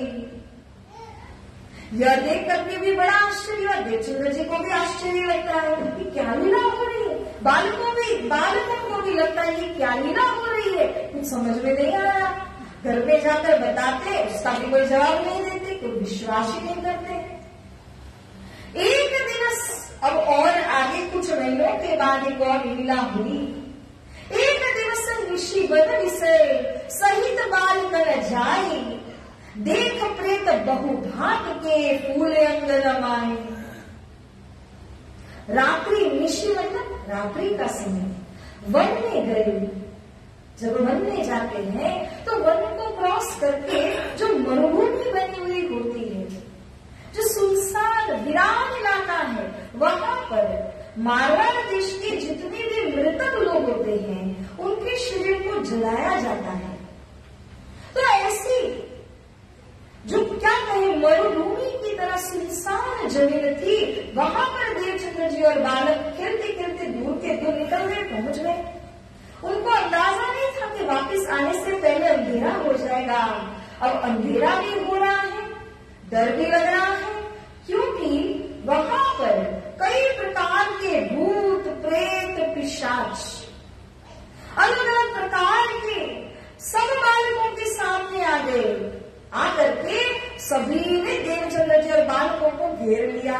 बीच में देवचंद्र जी और बालक खड़े, सारे भूत प्रेतों ने एक गोलाकार सा बना लिया और परिक्रमा करते हुए उनको घेर लेते हैं। अब देखते ही देखते डरने लगे। नचे प्रेत कहा मिल सबे मारू के है जोई। मारू मतलब मारवाड़ देश। मारवाड़ देश की वो ऐसी रणभूमि थी, मृत भूमि थी, कि कई प्रकार के वहां पे भूत प्रेत पिशाच आकर के नाचने लगे। अब भूत एक भी अपने सामने आ जाए तो क्या स्थिति हो जाए। ये तो कई सारे भूत प्रेत आए और नाचने लगे, घेर लिया उन्होंने लोगों को। और ये सारे के सारे बच्चे, कोई बड़े तो थे ही नहीं उनके बीच में। ऐसी स्थिति में आप धनी देवचंद्र जी की जगह अपने आप को खड़ा कीजिए और सोचिए आप होते तो क्या करते।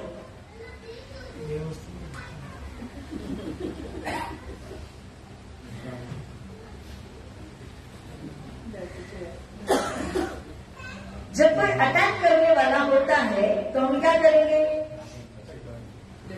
सेल्फ डिफेंस करने के लिए हम भी अटैक ही करेंगे, है ना। तो मारने के लिए कुछ होना भी तो चाहिए, हाथों में कुछ ही नहीं है। पर देवचंद्र जी के हाथों में क्या होता था? कमंडल और जल। छिड़क्यो जल प्रभु अंजुलि न। अंजुलि में जल लिया किसने? देवचंद्र जी ने। वो जल लेते हैं क्योंकि और कुछ है नहीं अपने पास। कमंडल लिया, जल लिया और अंजुलि में डाला। सीधा ये जल लेकर के जो आने वाले थे वो पास आए, उनके ऊपर में छिड़क दिया। जैसे ही का किया उन्होंने, चढ़े विमान में सोई। बोले श्री सतगुरु महाराज। वो सारे भूत प्रेत विमान में जाने के लिए एलिजिबल बन गए, वीजा मिल गया।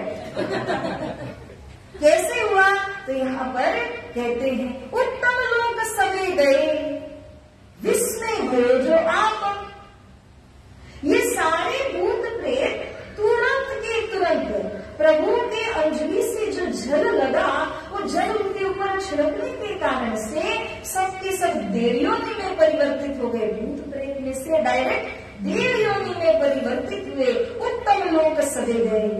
विमान आया, देखा सबने नजरों से। बालक भी देख रहे हैं, देवचंद्र जी भी देख रहे हैं। अरे विमान आता है, उसमें ये सब देव आकर के बैठ जाते हैं और वो विमान उनको ऊपर की ओर लेकर के गया।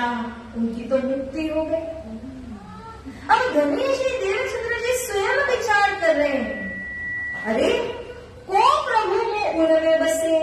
उर क्या होता है? हृदय, दिल। मेरे दिल में, मेरे उर में ऐसे कौन प्रभु वास करते हैं, जाको ये है प्रताप, जिनके प्रताप से ये सारी लीला पहले भी हुई, अभी भी हो रही। ये तो कुछ अद्भुत हो गया। ऐसा तो किसी बालक से नहीं हो सकता। तो असाधारण घटना हुई। साथ जी सोचिए इस बात के ऊपर कि जिनके अंजलि के स्पर्श से जो जल था, वो जल छिड़कने पर ऐसी स्थिति होती है। जो कई भूत प्रेत पिशाच आदि थे, वो तुरंत देखते ही देखते देव योनि में परिणत हो गए। और देव योनि में परिणत होकर के उनको स्वर्ग जाने का वीजा मिल गया। नहीं तो वो कितने जन्म तक भटकते रहते। लेकिन क्या हुआ? उनको कहाँ भी भटकने की आवश्यकता नहीं पड़ी।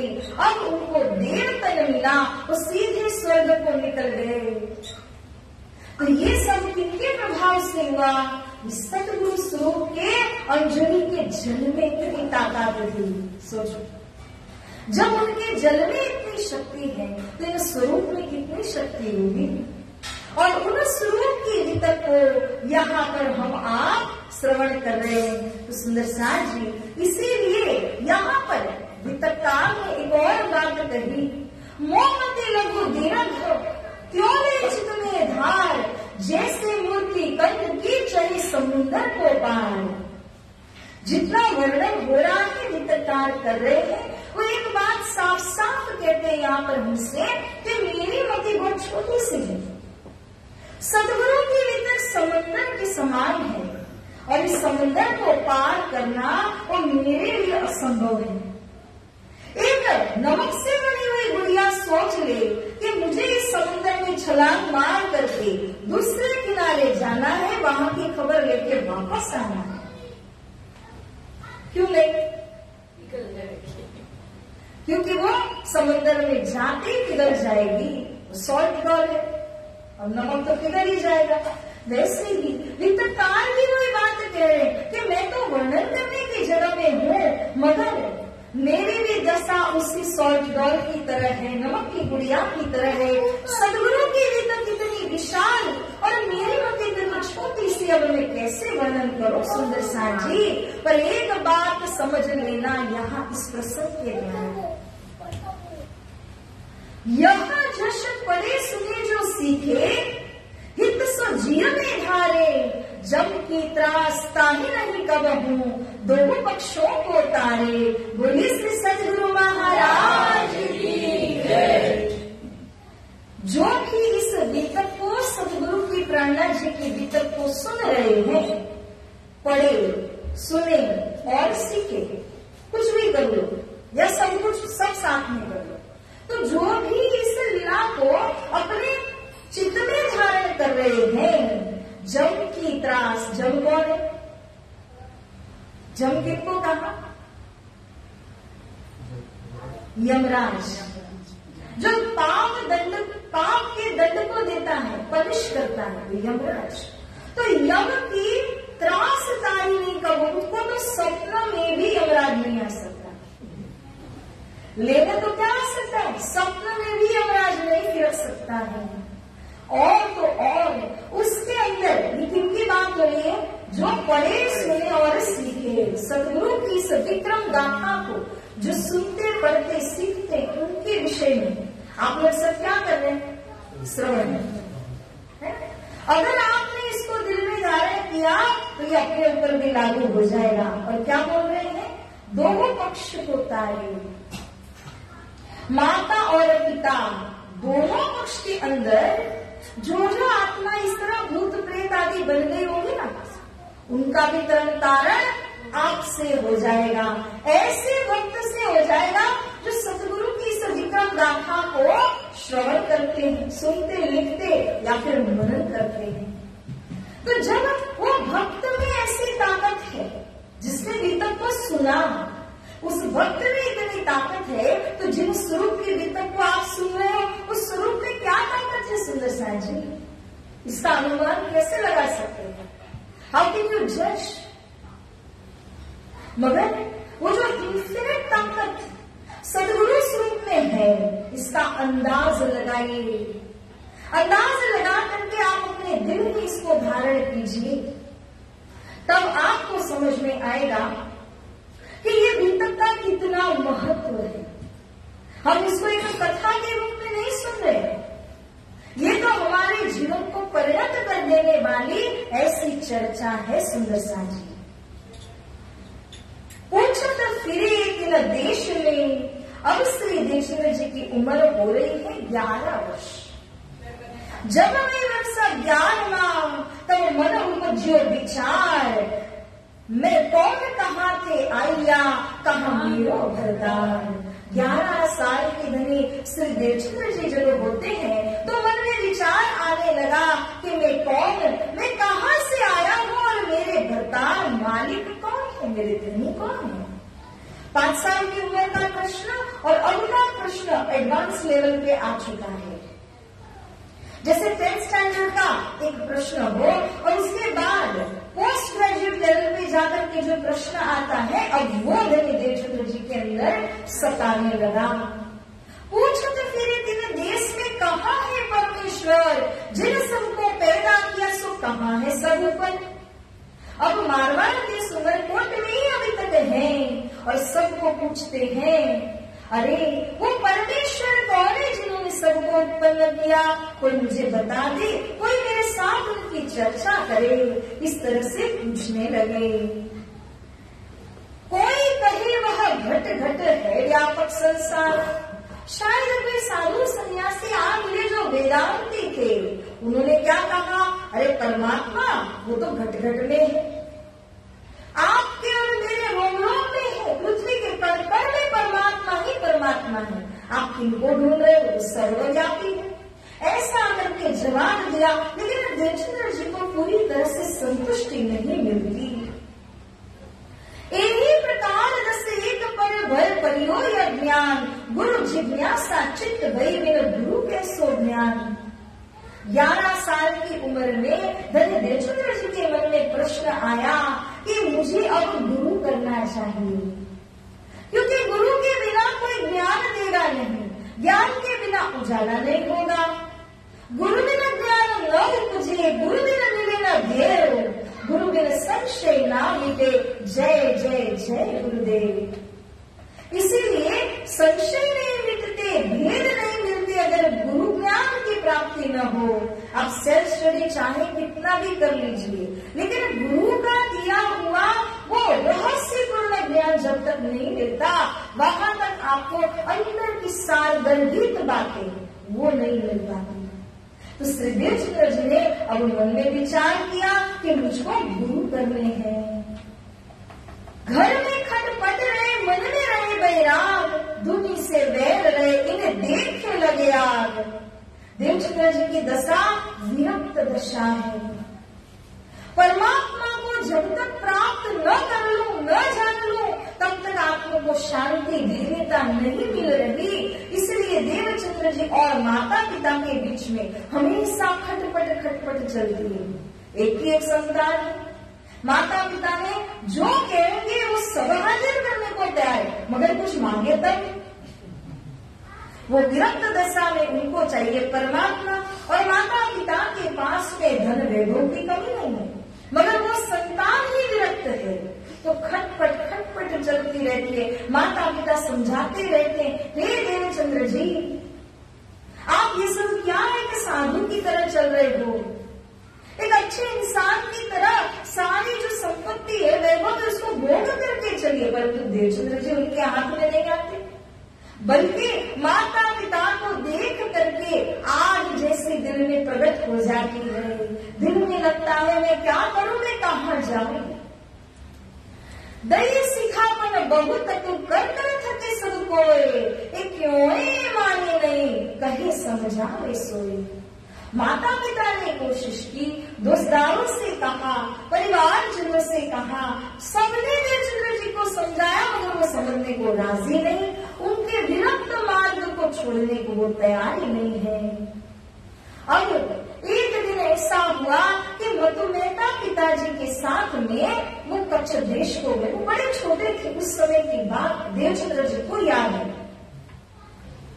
कंधे के ऊपर रख करके जैसे छोटे बालक को कंधे पे ले जाते हैं, उतने छोटे थे देवचंद्र जी, और उनको लेकर के कच्छ देश को जाते थे मधुमेहता।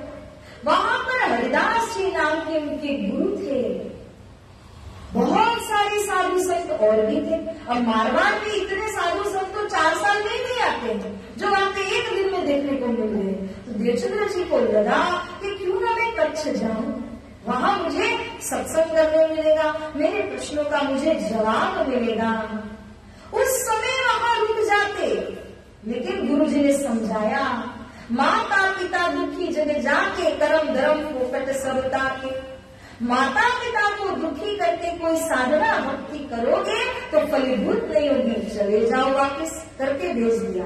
देवचंद्र जी भी छोटे से थे तब, तो मान करके आ गए, लेकिन अब वही बात उनको उनको याद आई मास माधव तिथि त्रयोदशी के दिन उन्होंने जाकर के उनको मालूम चलता है कि यहाँ से कच्छ देश को एक बारात जाने वाली है, एक प्रोसेशन जाने वाला है।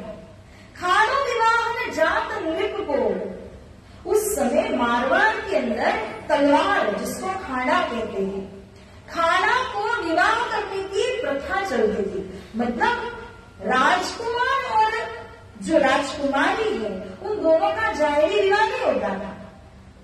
राजकुमार की तरफ से उसकी तलवार भेजी जाती थी, क्योंकि कई बार विवाह का बहाना करके राजकुमार को बुला करके मार दिया जाता था, तो उसकी तलवार को भेजा जाता था। यहाँ मारवाड़ देश के राजकुमार की तलवार को लेकर उनके मंत्री श्री जा रहे थे कच्छ देश में। देवचंद्र जी को पता चला, वैसे ही चले गए और जाकर के वहां पर जो लालदास देसाई नाम के वो जो टूर ऑर्गेनाइजर थे उनसे जाकर के मिलते हैं, वो मंत्री जी से मिलते और उनसे कहा कि मुझे भी कच्छ देश आपके साथ साथ में जाना है, मगर उन्होंने साफ इनकार कर दिया। जब पता चला कि इतने छोटे, अब तो देवचंद्र जी 17 साल के हो चुके हैं, इस समय उन्होंने कहा था, लेकिन कोई असवारी नहीं, कोई साथ जाने वाले नहीं, माता पिता नहीं, अब बच्चे को लेकर से जाए। बीच में जाकर के रोने लगे तो कहाँ इसको छोड़ दे और कहाँ लेकर के चले, तो मना कर दिया, आप हमारे साथ नहीं आ सकते। श्री देवचंद्र जी ने सोचा ये मना करते हैं तो क्या फर्क पड़ता है, वो आगे आगे चलेंगे, मैं पीछे पीछे चलूंगा, मुझे तो केवल रास्ता दिखाने वाले चाहिए। घर आए देवचंद्र जी और एक पोटली बांध ली, सारी जो जरूरत की चीजें, सामान, कपड़े, थोड़े पैसे सब साथ साथ में जोड़ करके एक पोटली बांध करके तैयार की और जिस पलंग के ऊपर वो पौड़ते थे उसके नीचे छिपा दी। बाहर रखते तो माता पिता को पता चल जाता, छिपा के रख दिया। समय का इंतजार करने लगे, कब बारात जाएगी, कब मैं उनको फॉलो करूंगा। इस तरह से श्री देवचंद्र जी अब तैयार होकर के बैठे रहे और साथ जी वो बारात निकलती है। बारात तो निकली, लेकिन सारे मारवाड़ देश के जो लोग थे वो घर के जो चौखट होते उसके ऊपर में खड़े होकर के बारात को देख रहे हैं। जितनी दूर तक नजर आ रही थी वो बारात, वहां तक सभी ने उस बारात को देखा। देवचंद्र जी पीछे रहे क्योंकि सबके देखते निकल ही नहीं पाए। जब सब अपने कामों में व्यस्त हो गए, बारात बहुत आगे चली गई थी, अब देवचंद्र जी ने तुरंत वो पोटली उठाई और दौड़े उस दिशा में। मगर दौड़ते दौड़ते दौड़ते जब जाते बारात का कोई अता पता नहीं, और ये रण प्रदेश था, इट वॉज अ डेजर्ट, और उसके कारण से यहाँ पर जो वायु लगती है तो फुटप्रिंट्स भी मिट जाते हैं, न तो कोई रास्ता दिखाने वाला मिलता है। समय भी अब संध्या का होने लगा। देवचंद्र जी दौड़ तो रहे, मगर मालूम नहीं है कि मैं किस दिशा में दौड़ रहा हूँ, सही है गलत है कोई बता भी नहीं रहा। इतना तेजी से दौड़े कि पेट में दर्द उठ गया, और ऐसा दर्द कि सहन न होता है। अब पूरी तरह से चिंताग्रस्त हो गए देवचंद्र जी कि मैं सही दिशा में जा रहा हूँ, कहाँ जा रहा हूँ, कुछ भी नहीं पता। एक और केवल चंद्रमा का प्रकाश है, पहले से सुन रखा है कि चोर, डाकू, लुटेरे अकेले व्यक्ति को जाने नहीं देते, मार देते, लूट लेते हैं। तो सब प्रकार की संशय देवचंद्र जी के अंदर में चल ही रहे थे। और उतने में वहां पर एक शख्स आकर के मिलते हैं। वह बालक मन दहशत, पेट में उठा दर्द, ना जाने आगे पीछे कौन ज्यादा सरहद, न सरहद के विषय पता, पेट में दर्द भी उठा हुआ है, और जंगल के हिंसक जंतु वहां पर बहुत जोर जोर से पुकार कर रहे हैं। तो ऐसे वातावरण के अंदर श्री देवचंद्र जी भयभीत होने लगे। श्रीफल श्री देवचंद्र जी अब सोच ही रहे हैं कि कहीं कोई चोर न आ जाए, कहीं मुझे मार न दे। और इतने में देखते देखते दूर से देखा तो एक शख्स नजर आया। वो एक ऐसा स्ट्रेंजर था, कभी उसको देखा नहीं, और ऐसे सुनसान के बीच में आ रहा है, लंबा ऊंचा कद नजर आ रहा है इसका। और देवचंद्र जी तो बाल्यावस्था में 17 साल की उम्र है। ऐसे में यह वेश सिपाही का, कमर कटारी तलवार, मुंह डाली हाथ बरछी, ऐसा भेष जावनार, बोलिए सीताराम सतगुरु महाराज की। पहले दर्शन है किसके है? स्ट्रेंजर। कभी इनको नहीं देखा। सिपाही का वेश ऊंचा ऊंचा ब्रॉड है बिल्कुल, और ऐसे वेश वाले व्यक्ति आकर के मिले, देखा तो कमर में इतनी लंबी तलवार है, और आकर के जब मिले मुंह में इतनी लंबी दाढ़ी, हाथ में बरछी लेकर के खड़े हुए हैं। देखते देखते देवचंद्र जी के सामने आके खड़े हो गए। अब क्या करूं, कहाँ जाऊं, कहाँ भागूं, कुछ समझ में नहीं आया, ब्लैंक हो गए। डर भी इतना लग रहा है, यह चोर को मारेगा, नहीं बचने का ठौर, मेरा कछु ना चले, मुझे दई दिशा और। देवचंद्र जी ने मान लिया, आ गया चोर। जिसको मैं इमेजिन कर रहा था वो सीधा आकर के मिला, अब मुझे मारेगा, लूटेगा, जो करना है वो करेगा, मेरा कोई जोर नहीं चलेगा। अब तो सोच ही रहे थे, उस व्यक्ति ने आकर के श्री देवचंद्र जी से कहा, अच्छा अब तुम जमीन के ऊपर लेट जाओ। अब क्या हालत हो अपनी, और उनके कमर में तो पटुका बांधा था, उसको जमीन के ऊपर में स्प्रेड करते हैं, फैलाते हैं, और देवचंद्र जी को वहां सोने के लिए कहा। कांपने लगा मन, और मन जो है वो थर थर थर थर कांपने लगा। अब क्या होगा, वो क्या करेगा? श्री देवचंद्र जी वहां पर सो तो गए, और उसके बाद उस व्यक्ति ने श्री देवचंद्र जी की कमर से जो छोटी सी एक तलवार वो भी लेकर के, कुछ सब्जी संभालने के लिए लेके चलते हैं ना, जो छोटा सा लेंचा उनके पास था, उसको भी छुड़वा दिया, गठरी भी छुड़वा दी, और उनको सुला दिया। सुलाने के बाद में बरछी के जोर पर, सपोर्ट से, उस व्यक्ति ने देवचंद्र जी की साखल पे पैर रख दिया। जो पेट और जांघ के बीच में जो हिस्सा होता है, वहां पर जोर से अपना पैर रखा, और बरछी के सारे शरीर का पूरा वजन देवचंद्र जी के ऊपर में डाल दिया। कुछ क्षणों के बाद नीचे उतरे और पूछते हैं, जो पेट में दर्द था वो अब कैसा है? श्री देवचंद्र जी कहते, कछु रहा और अब दूसरी बाजू में, इस बाजू तो ठीक लग रहा है, दूसरी बाजू फिर इसी प्रकार से शरीर का बोझ दिया, और देवचंद्र जी से फिर से पूछा, वो कैसा लग रहा है, शरीर में दर्द है? नहीं, अब कोई दर्द नहीं है। अच्छा तो उठ करके खड़े हो जाओ। अब देवचंद्र जी सोचते, मारने से तो बचाया, मारा तो नहीं, मुझे सुलाया तो था मगर मारा नहीं, अब क्या करावे काम? तो सोचा देवचंद्र जी, देखो क्या सोच रहे हैं, मुझसे गुलामी करवाएंगे।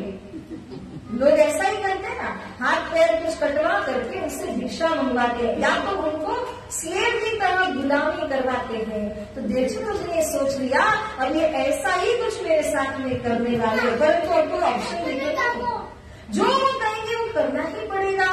तो ऐसा करते करते अब उठाया मैंने देवचंद्र जी को उन्होंने, और जो नीचे दुपट्टा बिछाया था उस सिपाही का है, कहा उन्होंने, ये लेकर के आप अपनी कमर में बांध लीजिए। देवचंद्र जी का जो छोटी सी पोटली थी वो अपने कंधे के ऊपर में ले ली। सिपाही भेष वाले व्यक्ति ने बर्छी उनके पास, निमचा उनके पास, तलवार उनके पास, सब कुछ उनके पास। श्री देवचंद्र जी से कहा, अब चलते चलो। चलते चलते चलते, जिसे कहते हैं ना कि अगर 1 घंटे का रास्ता हो लेकिन 2 व्यक्ति बातें करते करते चलेंगे तो कितना समय महसूस होगा आपको? वैसे ही लंबा रास्ता है, लंबा रास्ता, क्योंकि बारात बहुत आगे जा चुकी है, उतने लंबे रास्ते को पार कराना है श्री देवचंद्र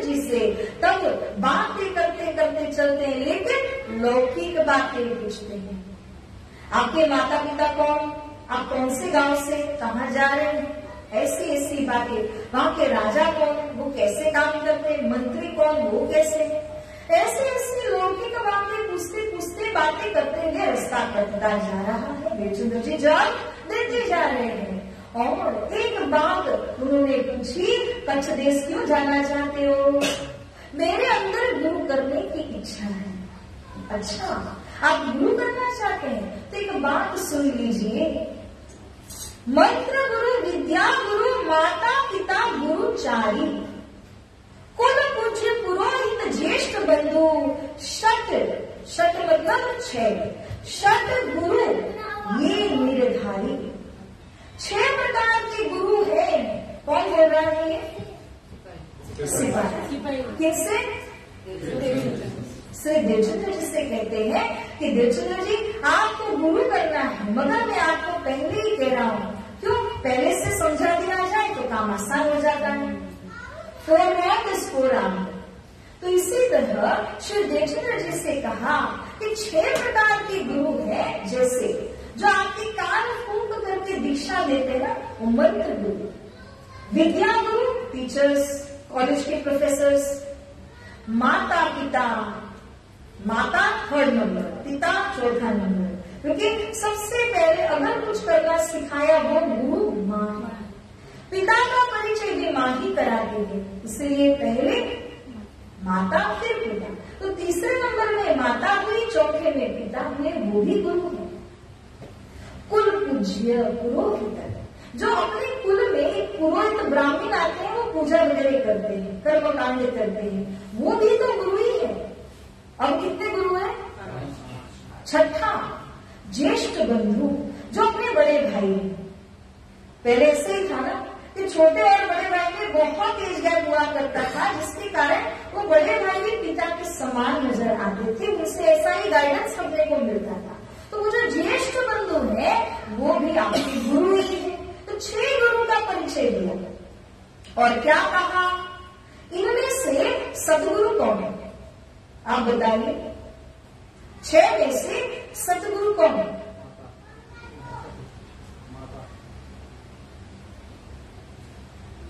माता, माता वाले देखिए, तो बाकी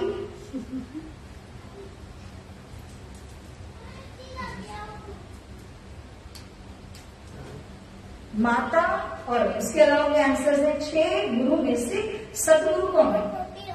सतगुरु कौन है उसका परिचय क्या है कि जो आपको परब्रह्म से मिलाए वो सतगुरु है। हद बेहद का, पेरिशेबल इम्पेरिशेबल दोनों का परिचय आपको देकर के कहे कि इम्पेरिशेबल में आपको जाना है, वो सतगुरु है।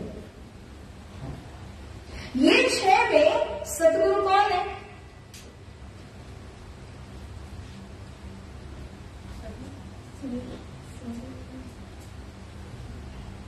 मंत्र गुरु, विद्या गुरु, माता पिता, कुल पूज्य पुरोहित, ज्येष्ठ बंधु। मंत्र गुरु, कुल गुरु और विद्या। सब एक बात किसी का भी सही हो जाएगा ना, लेकिन ये 6 में से कोई भी नहीं है, क्योंकि ये 6 के 6 गुरु आपको लौकिक ज्ञान देते हैं, पारलौकिक ज्ञान या आध्यात्मिक ज्ञान के गुरु नहीं है। इसीलिए कहा सतगुरु जो मत पद भिन्न याते। ये 6 गुरु से सतगुरु का मत यानी ओपिनियन, पद यानी उनकी पोस्ट, उनकी पोजीशन, वो बिल्कुल अतिरिक्त अलग ही है, वो ये 6 में शामिल नहीं है। तो देवचंद्र जी को पहले ही समझा दिया सिपाही ने कि 6 के चक्कर में मत फंसना, सतगुरु के चरण पकड़ लेना। तो जब ये गाइडेंस उनको मिल जाता है तो आधा काम तो उधर ही हो गया। अब सतगुरु को ढूंढना ही बस बाकी है। ये 6 गुरु में तो पढ़ना ही नहीं, तो क्लियर हो चुका है भाई। बरात संग लखाए पुरुष। अब क्या हुआ, चलते चलते चलते चलते ये दोनों पहुंच गए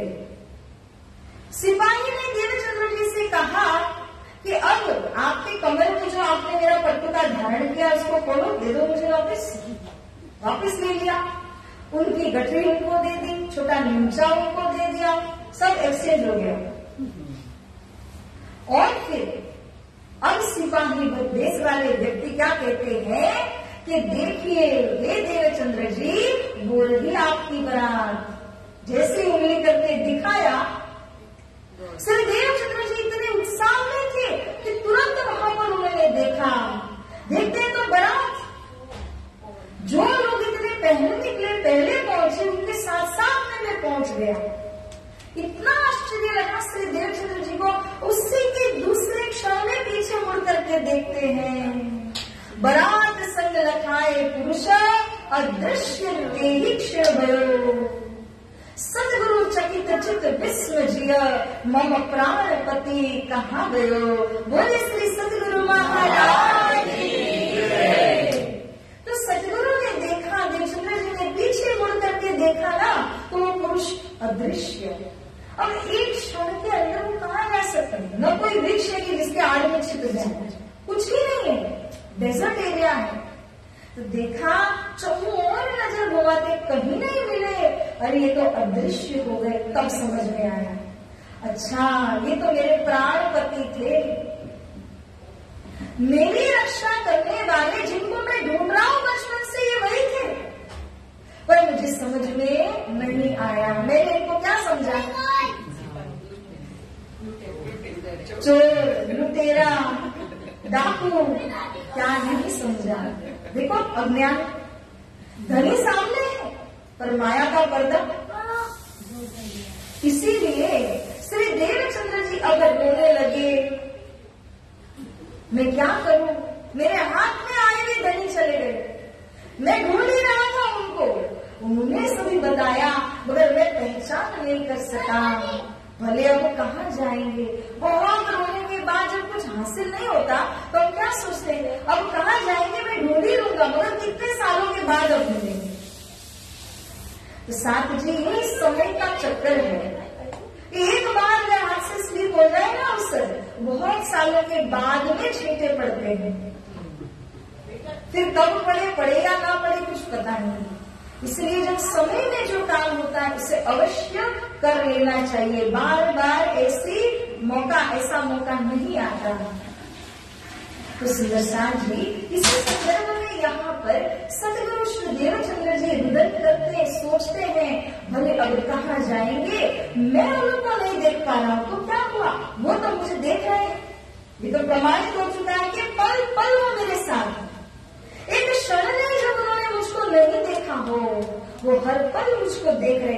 अगर मैं शेर के मुंह में चला जाऊं ना, वहां से भी मुझको ले आएंगे, क्योंकि मैं उनका वो जानते हैं। इसी विश्वास के साथ में अब श्री देवचंद्र जी खोज करने के लिए आगे कच्छ देश को जाते हैं। यहाँ बराती उससे मिलते हैं, वो भी चौंक गए। बिना किसी असवारे हमारे साथ साथ में तुम कैसे पहुंच गए? देवचंद्र जी कहते हैं हम चले आए जो बंग क्या होता है? हवा, पवन। बोले मैं पवन के वेग से आ गया। वास्तव में कैसे आए थे? जो कमर में बांध दिया था ना, उसकी शक्तियों से आए थे। नहीं तो वो असवार थे, कितने समय पहले से चले हुए थे। देवचंद्र जी कितना पीछे आए, मगर सिपाही ने उनको मदद की। धनी आए ही इसलिए थे, पेट का दर्द गायब कर दिया, बरात के साथ में मिला दिया, मार्गदर्शन गुरु किनको करना वो भी दे दिया। अब श्री देवचंद्र जी वहां के लालदास देसाई से जाकर के जब मिलते हैं तो उन्होंने कहा कि आप हमारे ही साथ भोजन कीजिए। देवचंद्र जी को मन में खटक रहा था। मैंने जब आके पूछा था तो मुझे बोल दिया कि आप हमारे साथ नहीं आ सकते। तो देवचंद्र जी ने मन में सोच लिया, अब मैं इनके साथ भोजन क्यों करूं? श्री देवचंद्र जी कहते घर से सीधा ले आए हम, मेरे पास सीधा सामान सब कुछ है, मैं अपना बनाऊंगा खाऊंगा, मुझे यहाँ से कोई खाने की आवश्यकता नहीं है। मगर उनको बुरा लगा कि हमने इनको पहले मना किया है, इसलिए उन्होंने आग्रह किया आप भी कायस्थ हम भी कायस्थ, तो ऐसा क्यों? तो आप हमारे से कम कुछ सामान तो ले लीजिए, भले आप भी बना लेना। ऐसा करके कहते तो श्री देवचंद्र जी ने थोड़ा सा लिया और अपने हाथों से, क्योंकि देवचंद्र जी स्वयं पाकी हैं, अपने हाथों से बनाते हैं और वही प्रभु को अर्पण करके फिर ग्रहण करते हैं। तो श्री देवचंद्र जी ने भोग लगाया, किनको लगाया? जिनके दर्शन हुए प्रत्यक्ष में, जो आप देख लो ना, अब आपको अनुभव हो जाए कि श्री राजे स्वरूप में आके मुझसे मिले। कितनी तस्वीरें आपको दे दी जाए, कितनी छवि, कितनी मूर्ति राज्य के सामने आ जाए, याद तो वही आएगा जिनका प्रत्यक्ष दर्शन हुआ है।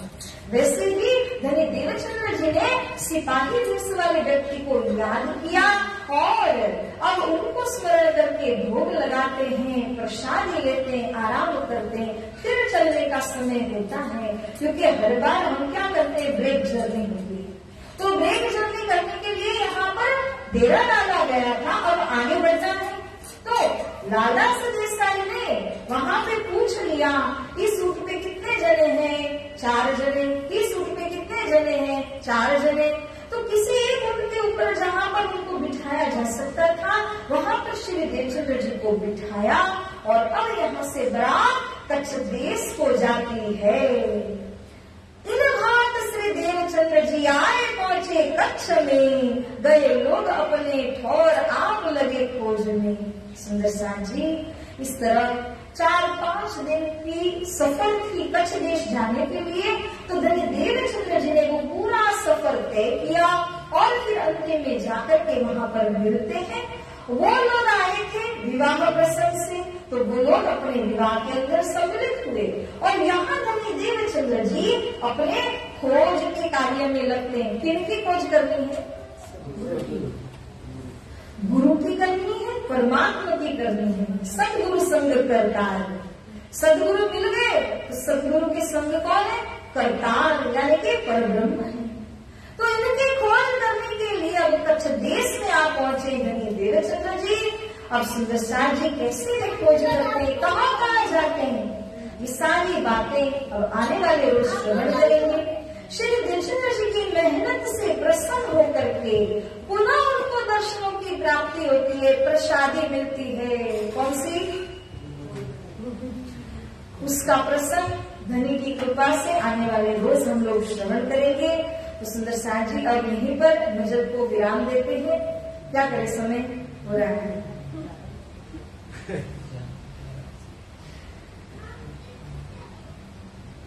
इन भात श्री देवचंद्र जी